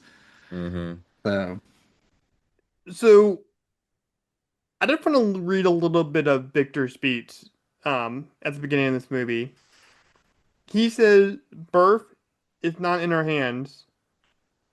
Conception, that sparked, the animation of thought and soul, that is in God's hands." So basically saying that not we're not the grand supreme, overlord of creation. That would be God. Mm-hmm. And then he says, "But death, ah, now there lies the challenge. That's to be our concern. Who are we to do so? Are we not gods, are we?" So that's interesting because yes, you can die of natural causes, but another way to die is murder. That'll be right. in our hands. That I think that's a very interesting kind of perspective, Mhm. And then he says, "But if we are to behave as dishonestly as gods, we must, in that very least, deliver miracles." So again, like immodestly, killing, if you're just killing just for the thrill of it or for selfish reasons, like how some people think God, is like this tyrant, Mhm. then shouldn't we also create life as well? Yeah. If we had the power to kill, like God supposedly has the power to kill and destroy, shouldn't we also have that power to create as well? Sure. I mean, outside of procreation, yeah. I mean, that is. I mean, well, that's the thing Yeah. too. Is just like, if God is infallible, then he can kill without punity. You know what I mean? So Mhm. it's like, man, there are laws. There are human man-made laws for it, and there are laws probably against like defamation of corpses. Like Right. like you can't like cut a corpse open to try to bring it back to life Yeah. because that's And now I just want to make it perfectly clear. I'm not necessarily think that I think God is like that. I'm just from that character perspective. Well, yeah. Yeah, it's like that Sure. controversial line in the Karloff version after he says that it's alive, alive, and he says, "Oh, by the power of God, I know what it feels like to be God." Yeah. Yes, if you believe in God and you love God, and if you're a Christian, yeah, to you that would absolutely be a blasphemous line. But again, like I said, with art and language, it would make sense that Victor Frankenstein, who's just created a life, would see himself as a god. And it's so funny, it's so interesting how they used to censor that line with a bolt of lightning, like a sound of thunder. Hmm. Yep, that's I the know that. old Hays Code. I don't know. I guess that movie was pre-code, Yeah. but I still can see how they might have. I don't know if they did it on the original release, but they probably did whenever they would put it back into Hmm. theater. Oh yeah. So Yeah. So it's so interesting. That's why I've seen more film versions of Dracula, but I love the concept of Frankenstein way more. This whole idea of morality and life and playing God. I mean, Sure. it's fucking everywhere. Like it's in Guardians 3 to Jurassic Park. Of course, reviving life, and you're essentially the father to Mhm. something that didn't ask to be, yeah, made. I Yeah, don't this know. I mean, is yeah, there's a lot of footprints in there. I mean, that's why people keep continuing to adapt it and use that yeah, idea in so many different things because it feels like a yeah. universal idea. Well, Something so simple in like can be malleable into like formed into any situation, like so much in Mhm. any situation outside of Frankenstein. Yeah, I well, don't know. It's a really powerful like little thought. yeah, and I spoke on this when we did that episode of Fear of God, me and you, Eric, on Phantom and Mm-hmm. the Opera, why the Mm-hmm. Universal monsters mean so much to me. Mm-hmm. As somebody who's on the spectrum with my Asperger's, Mm-hmm. for a lot of my life, I felt very isolated, and I felt like I Mhm. didn't belong anywhere. I felt like the Frankenstein monster. I would Mm-hmm. like hurt kids, not knowing what I was doing when I was really Sure. young. I don't remember, but my mom would tell me like I got kicked out of like out of daycares because of that. Yeah. Um, a lot like how the monster threw the little girl in the lake in the Karloff version. Mm-hmm. Um, I was the monster. Um, and so yeah, those movies really affect me. Um, a lot like the synthetic ones, like Frankenstein and the Wolfman and Phantom of the Opera. Phantom of the Opera is kind of like a Is he sympathetic? I mean, he is, He but out he's straight kind up of murdering people. like an incel. I bet he's definitely an incel, He's but out there like yeah, he does earn your dropping sympathy a chandeliers. little bit, to a certain extent. Sure. No. Yeah. Yeah. So yeah, I just really relate to the Frankenstein monster, Mm-hmm. and I know Del Toro does too because he speaks on it a lot. Oh, sure. Yeah, he's been basically trying to make this movie his entire career. Mm-hmm. And I think that the end product that we got was just not great. It's like it's got great things in it if we can It's get got back to the actual aspects of the movie and not just the story in general, because there's a lot to talk about. Like we've been talking about this cinematographer that he's worked with on so many movies over his career. Nightmare Alley looks amazing. I don't think this movie looks that good. no. Like It's it not even as looks like like pristine. it looks It's like like TV. yeah, it's like Yeah, bobbly and like they're shooting these super wide lenses and like Yeah, but there's yeah, I just would something agree about with the you. image quality. Like it's sort of low contrast for him.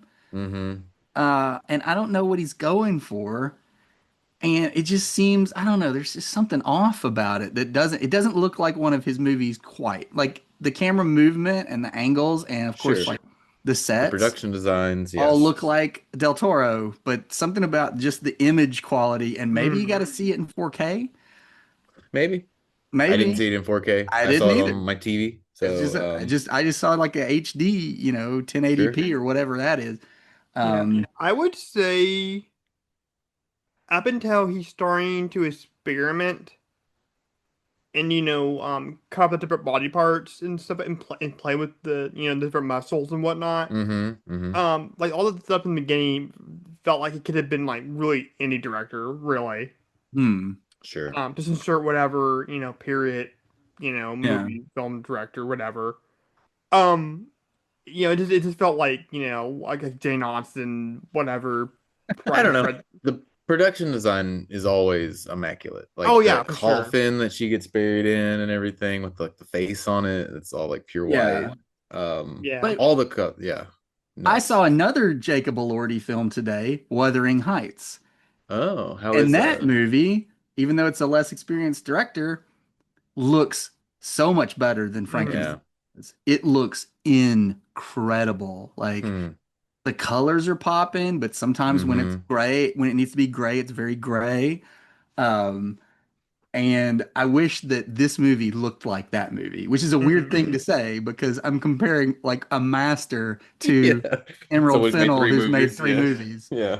Um, but man, she nails it, and that's of course Jacob Elordi again.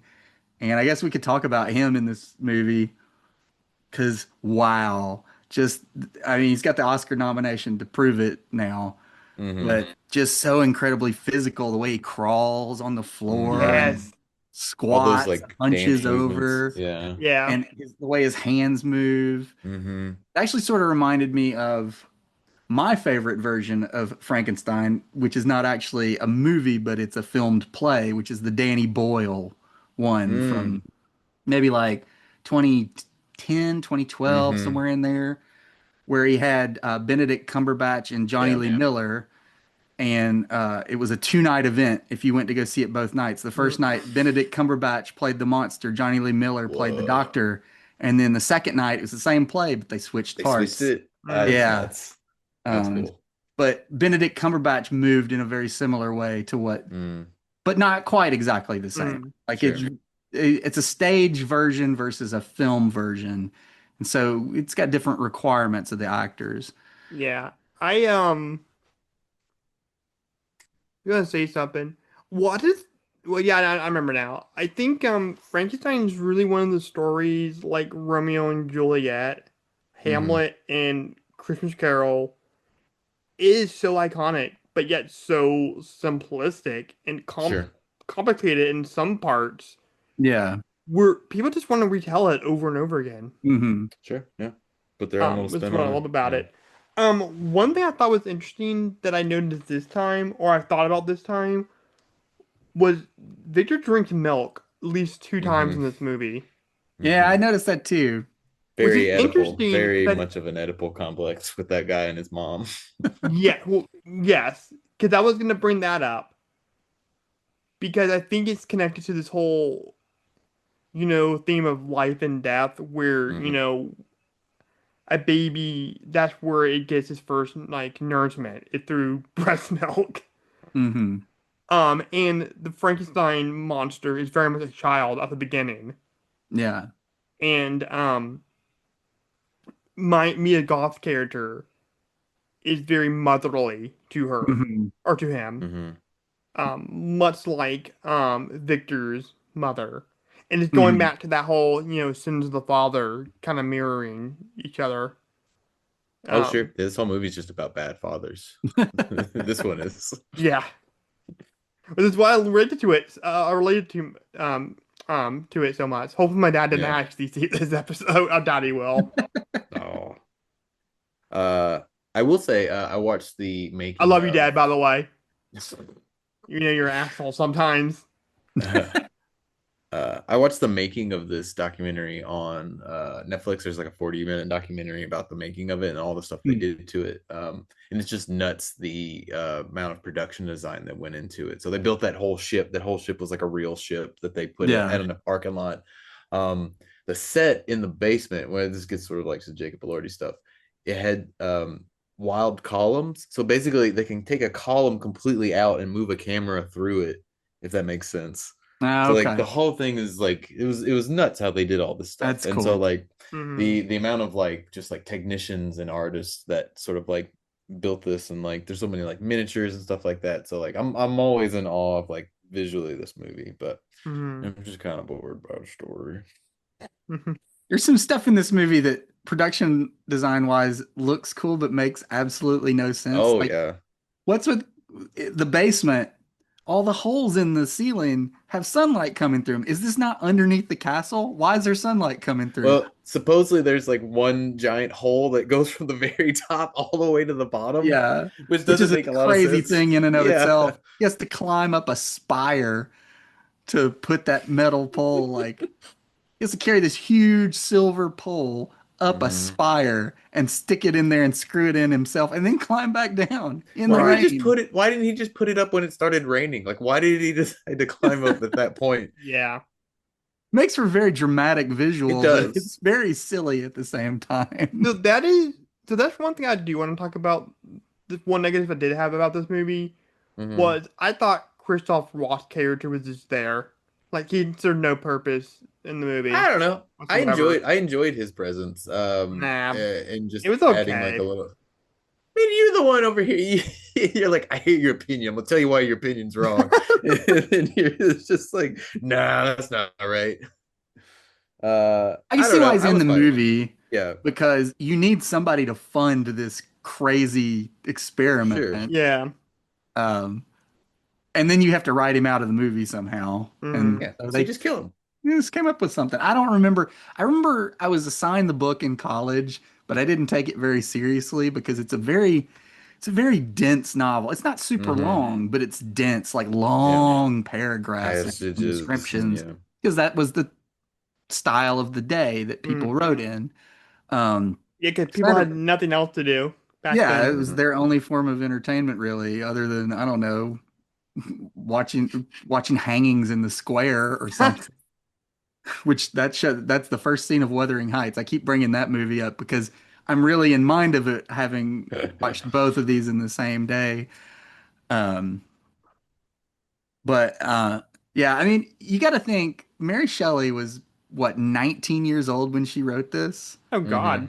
A teenager created the modern sci-fi Mm. genre. That's crazy. Yeah. Yeah, and a So, woman too, no less. yeah, which at the time I guess was unusual for because most of the women authors at the time would be writing like Jane Austen or the Bronte Mm-hmm. sisters, domestic Mm-hmm. dramas and comedies. But she's like, no, I'm not going to do that. I'm going to write a story about a guy who brings a dead body back to life. He gets Well, it that's the from thing other about it. body That's why I'm. Yeah, it's parts. all pieced together from Together lots from of other bodies. bodies. Yeah. Very Well, that's so. morbid, Mm-hmm. crazy stuff. That's what's so cool about Lisa Frankenstein and even The Bride is that we finally got female directors doing the Frankenstein story or doing like Yeah. their own version of it. Like finally, Mm-hmm. it's like after all these years, like and nothing against like James Whale and Terrence Young who did a number of the Hammer movies and Yeah. um Kenneth Branagh, but like a woman wrote it. You would think at some point a woman would direct it or You write know, the screenplay. for a Well, lot of there's been a years, lot of yeah. women weren't really allowed to do those kinds of movies. Yeah. Yeah. So But we're yes, finally getting to the point where they're starting to be allowed to make these kind of like action movies and horror movies and sci-fi Mm-hmm. movies and all this other stuff. And of course, now we're talking about just another version that a man made. Um, mm. Yeah. But and it's but not my it makes favorite. it makes sense that he would do this version. It does. Yeah. You Yeah, know who I it's would really love to see do a Frankenstein movie is Jennifer Kent. I Oh, guess, but I don't need to see yeah. another Frankenstein movie. I mean, I'm Yeah. gonna go watch The Bride when it comes out, which is another Sure. take on it. But it Mm. feels like a fun little spin. It feels like Yeah, something new like to it. with the like 1930s gangsters instead of Yeah. Yeah. Victorian castles and Oh, stuff. so you will go see a gangster movie that has Frankenstein in it? Sure, Yeah. because It's got it's Frankenstein in not just yeah, that's it. the reason. That's the hook. That and Jessie Buckley because she's Yeah. awesome. Yeah. Um, so yeah, that's the whole hook. I'm not gonna go see just a regular gangster movie, but I'll go see one that's about a dead bodies being brought back to life. Right. But I do think Jennifer Kent would bring a lot of like the humanity behind to the story and a lot of like the dread, Yeah, like the Mm. real like I don't horror even know what aspect. she's doing anymore. Like she She sort of did. dropped off the map. Yeah, Yeah. she did a movie. Was it the Mockingbird The or what was it? It Mockingbird, which was. that's a rough sit. Oh, that is rough. Two and a Yeah, half hours of oof. And then she hasn't made misery. anything since then, but it's good. She did a Mm. TV thing. She did one of the Guillermo del Toro's Cabinet of Curiosity. Mm. Yeah. I Okay. can't remember which one, but I know she made one of those. But yeah, she hasn't made another movie since then. And that was Mm. 7, 8 years ago. Something like that. Pre-pandemic. Yeah. Yeah. I love the old blind man stuff in this movie. That is amazing. Yeah. David Bradley, to be an actor who to a whole generation is the mean janitor from Harry Potter Mm. and Oh, he was the Walter janitor? Frey. Mhm. What? I did not know he was the janitor in those movies. He's Filch. He's the Yeah. caretaker of the castle that's always chasing them around with a lantern. Oh, I thought he was like the hall monitor kind of person. No, he's the caretaker. So, Yeah. he's Mm. always trying to enforce rules and stuff like that. Don't do spells in the hallway. He's always confiscating things. Yeah. And then he was Walder Frey on Game of Thrones, the Mhm. most despicable traitor Hmm. of anybody on that show. Yep. And he was Geppetto on Del Toro's Frankenstein. Yeah, or, that's true. Pocono. That's him Pinocchio. playing a more Mm. gentle character. He's Yeah. got a lot of good characters. He did a TV movie where he played. The movie was called An Adventure in Space and Time, and it was about the creation of the show Doctor Who, Mm. Oh, where he played the original actor that played the Doctor. Oh, cool. cool. So that was a fun movie where he was just getting to be like a nice man. Right. But for a whole generation, he's Argus Filch and Walder Frey, and I loved Hmm. seeing him get to play like this wise, gentle, kind man. Hmm. Yeah, Yeah, like that's honestly probably my favorite part in this Frankenstein story. Bride same. of Frankenstein, Young Oh, Frankenstein. yeah. Dude, that's like the funniest part in Young Frankenstein is when Yeah, it is Oh, funny. sure. yeah, when Yeah. the monster like burns himself and cuts himself and he runs away and then Gene But Hackman that's goes, always "Wait, I was gonna make espresso." Yeah, but that's always treated as like just like a scene though too, in like any of the other Frankenstein movies. We yeah, spend quite a bit of time with them yeah. here. You let him really sit in it. Mhm. So I did like that aspect of it. All the best stuff in this movie, I think, is the second half of the movie. Same. The first half's got some cool stuff, like all the time when he's like Visually, cutting up yeah. the bodies and putting them back together, Putting and like those knees in the sockets and oh everything. man, Yeah. that's crazy.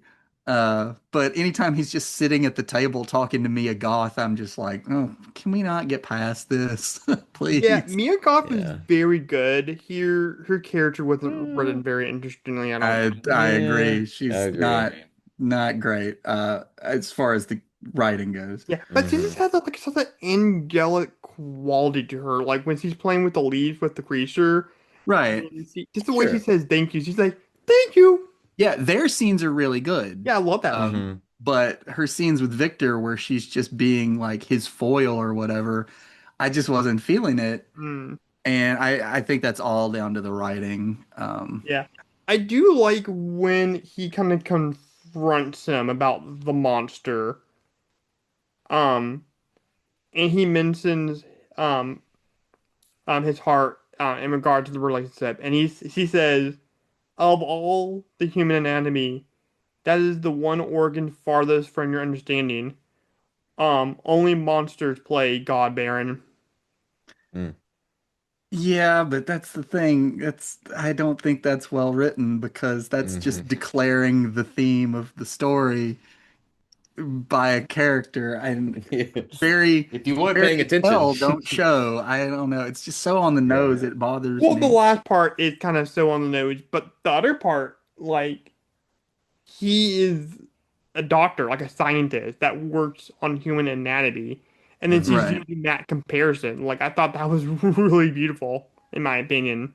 Yeah, and it echoes back to the scene with his father when he's a child Sure. where his father's talking about how the heart has nothing to do with emotion. Mm. Hmm. It's It's just a just an muscle. organ. It's Yeah. just a muscle, yeah. Um and so yeah, I guess, but that she throws on only monsters play God, which of course was the Mm. tagline of the movie. Um and then Well, that works better as a tagline, honestly, than it the works good actual as a quote. tagline. It does Oh, it's not great work well stick. as a line of dialogue. It's a Mm. line of If she had dialogue. just left Yeah. it with the heart is the thing you understand the least and just left the room, Mm. that's good. But then here's what the thing they put a hat on a hat because says Hmm. only monsters play God. And then his brother at the end of the movie just says, "You are the monster." Yeah. Yeah. And I just want to strangle Guillermo del Toro for Mm. just a little Mm. bit, just to be Yeah. like, you should know better. Don't do that. You're a veteran filmmaker. You have made some amazing Yeah. masterpieces. You put this line in the movie. What's wrong with you? No one told him no. Netflix was like, here's a $20 million. And he's like, all right. Yeah. I think, I think some of your grievances are definitely valid. It definitely does feel like something you would watch on TV for sure. Yeah. I wonder how And it would have been like seeing this in theaters, honestly. we won't Um, know because Yeah, it I played don't for like a know. week and then yeah. or a weekend and then it was gone. Really, my big grievance for this movie was it starts to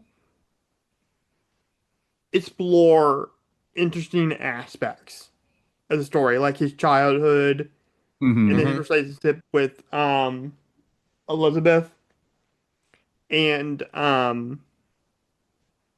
this hunt, the creation trying to hunt down his creator thing.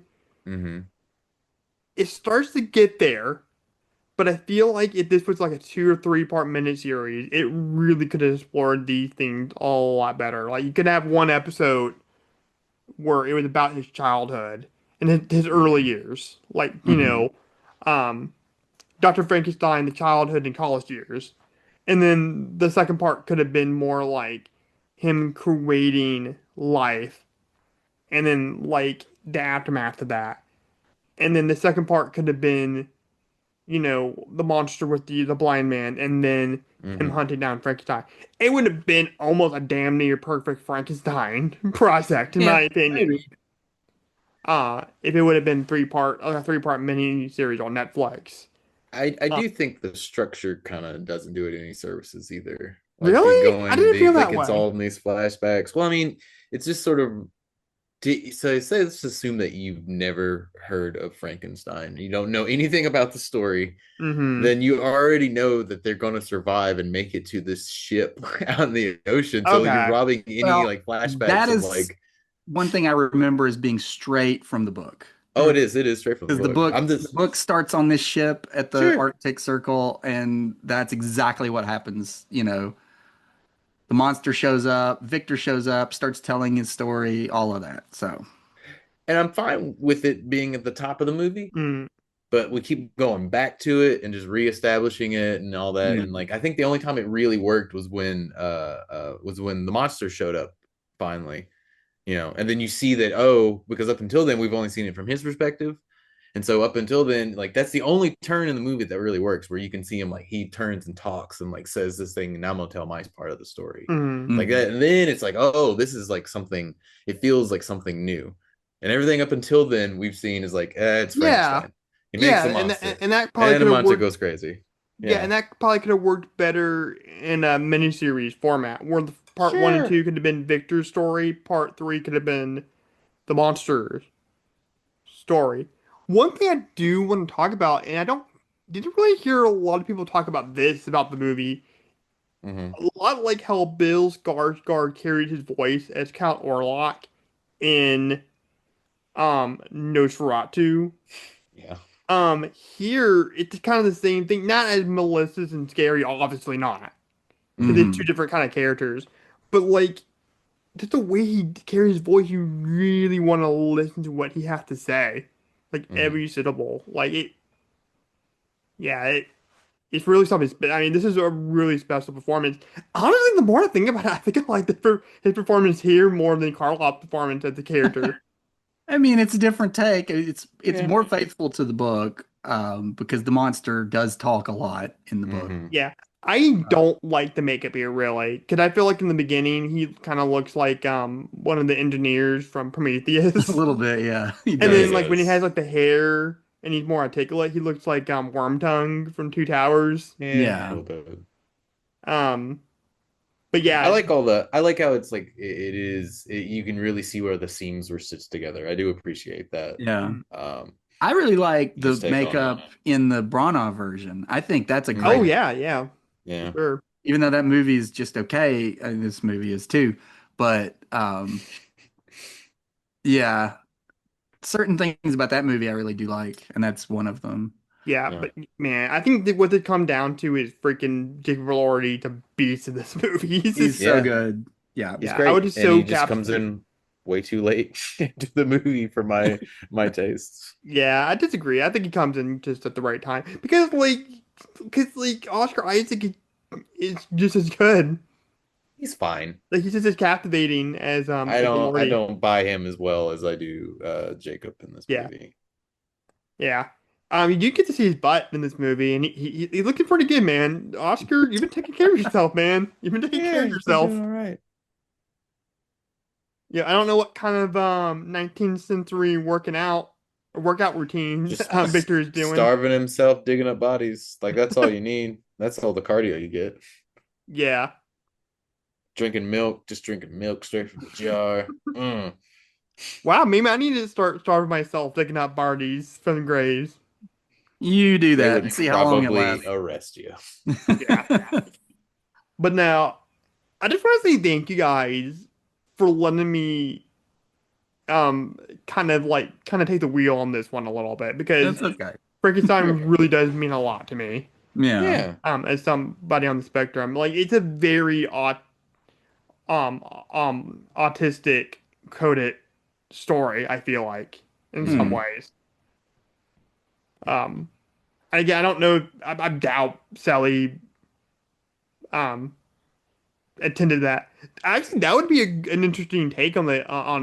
Is the monster befriending a like a little kid with autism or that's on the Hmm. spectrum, and they were like to each other that way? That'd be Yeah. interesting. That'd be an interesting take on Make it this a one. buddy comedy.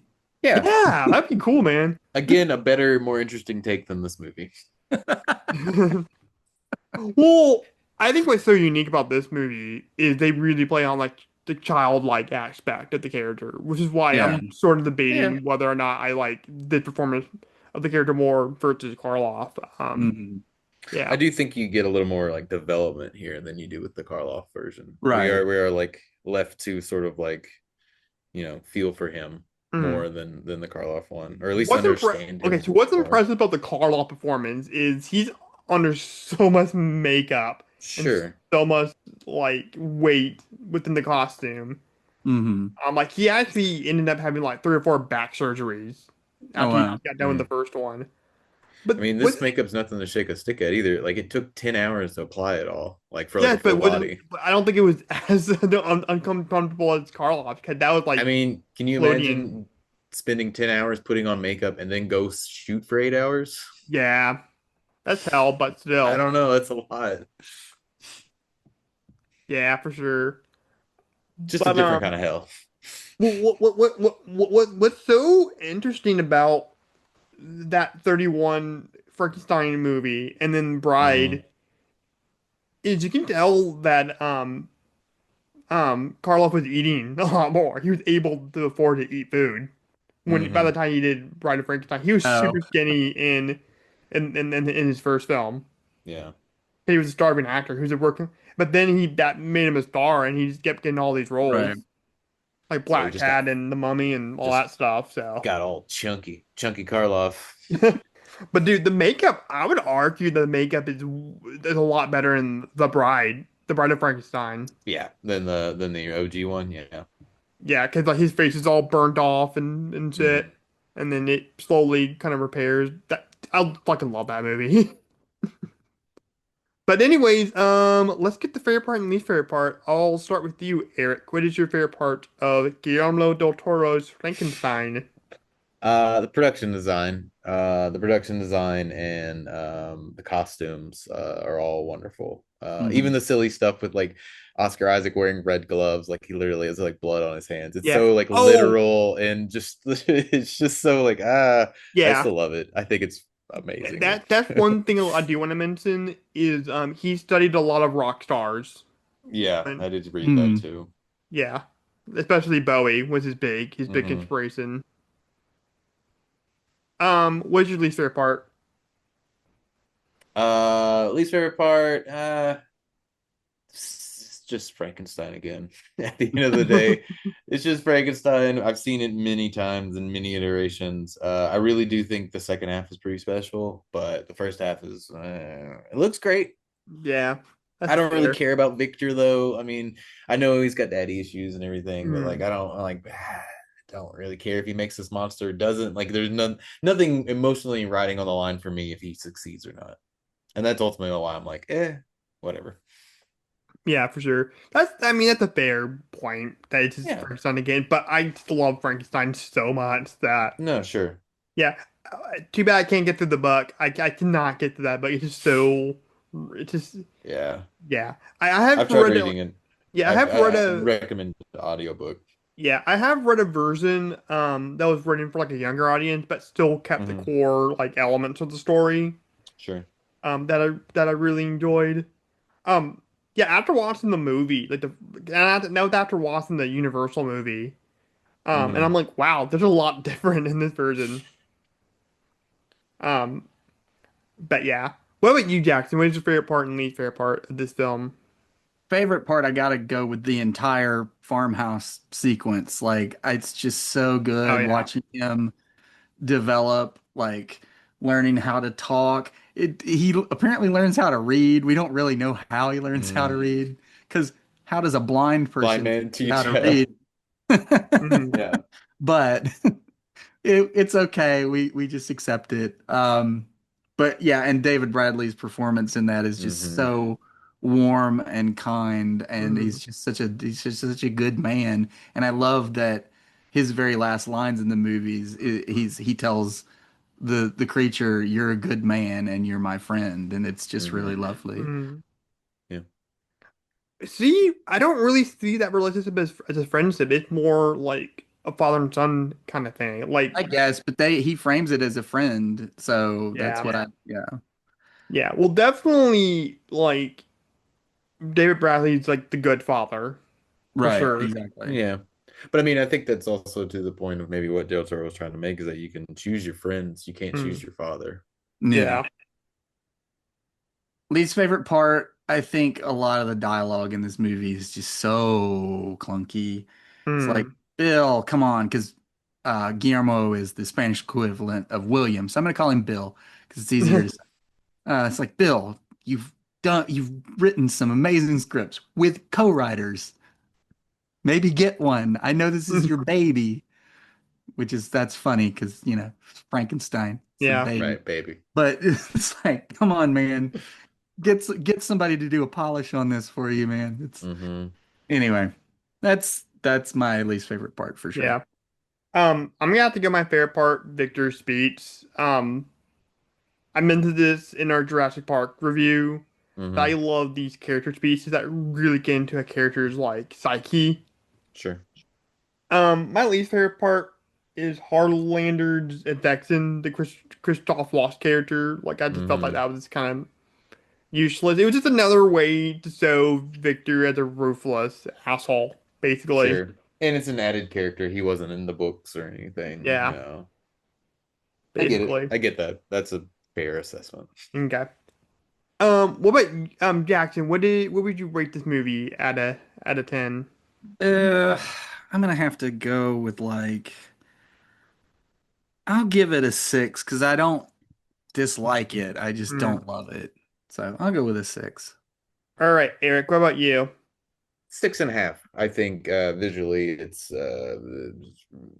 great in a lot of ways, design wise, but not Okay. shot well. And sometimes there's also, I always think of that shot of like the monster sliding down the tunnel to escape, and it looks like something out of like League of Extraordinary Gentlemen. And I'm like, ugh, Hmm.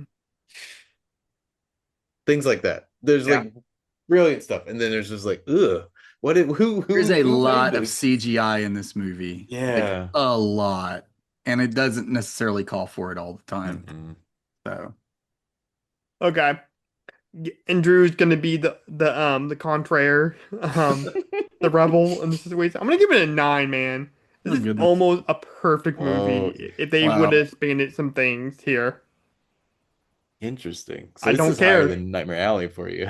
Yeah. Well, Wow. like I said, I, we said this all pod, but I really like Edgar's Nosferatu just slightly more. I just felt like it gave me a little bit more what I wanted, but both movies are really Sure. good. Wait, what do you give? What is Nosferatu to you? What is Um, that rating? like a 10 out of 10. Oh my It's his God. masterpiece in my opinion. Okay. I don't care. Fight me on it. I'm not gonna fight you, but I don't think it's Yeah. 10 out of Well, you 10. know what? Jackson has said some things that I think are just outrageous. Like Nope being one of the best horror movies ever made, whereas clearly Get Out. Wait, what? Nope is better than Get Out? I like it better than Get Out. I Yeah. do. I No, do no, too. now, that's fair. I can have you. I can get you on that one.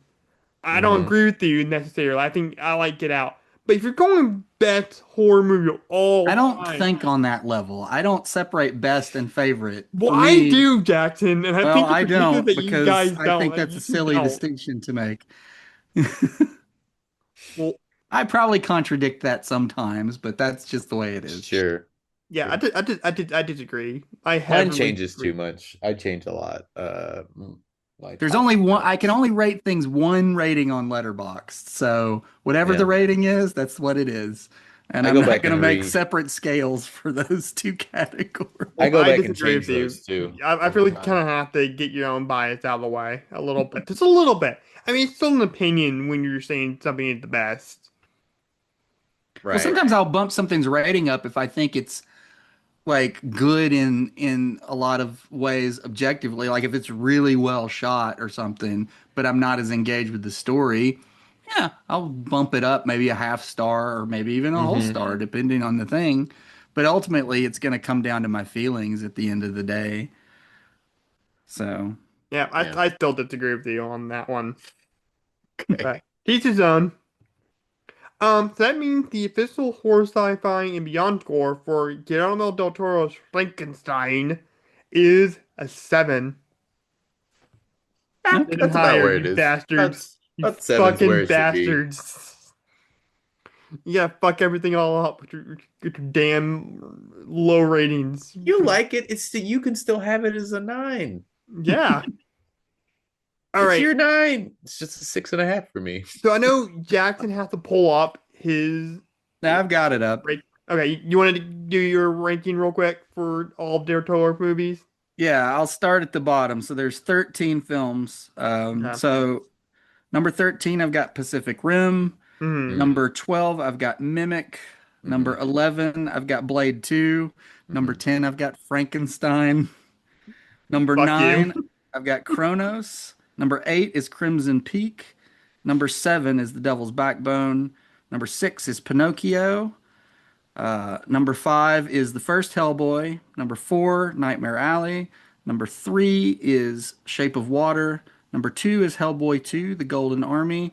And number 1 is Pan's Labyrinth. Yep. You I want to do didn't do the yours real quick? ranking. I didn't do a ranking. I didn't, but mine is very similar to that. The only thing is I would bump down Crimson Peak Yeah. from. I would probably switch that and Frankenstein out. That one took a rewatch for me. I liked it way better the Yeah. second time I Mm. saw it. Okay. Yeah. Maybe I'll give it a second chance. I watched it once and I was kind of like, eh. So The maybe same, it's another but one. it's sort of Yeah. like Nightmare Alley in that way. Okay. I bumped it up after I watched it again. Once you Yeah. sort of know where it's going, I think Yeah. it helps. Okay. Yep. I'll give it a rewatch.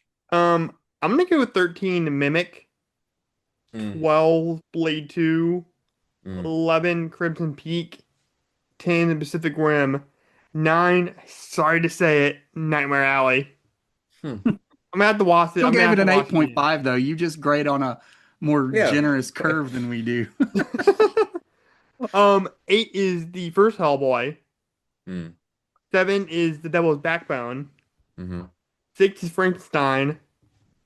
5 is Kronos. 4 is Pan's Labyrinth. Sorry, Jackson. Ooh. It's his best movie, but it's not my favorite. I can't watch it all the time.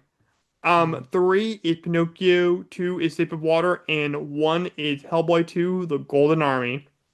All right. I Yep. can't argue with that. I mean, other than Pan's Labyrinth being foot number 4. Yeah. We've gone almost 3 hours about Guillermo del Toro and other things. Anyway, very tired now. Yeah, I'm very tired too. So next week's episode, if everything goes according to plan, is gonna be The Prestige, the Christopher Nolan movie Okay. for the 20th anniversary. Hopefully we get to do it because I just ordered the 4K, and so if that comes in for in a reasonable time, we'll do that. Cool.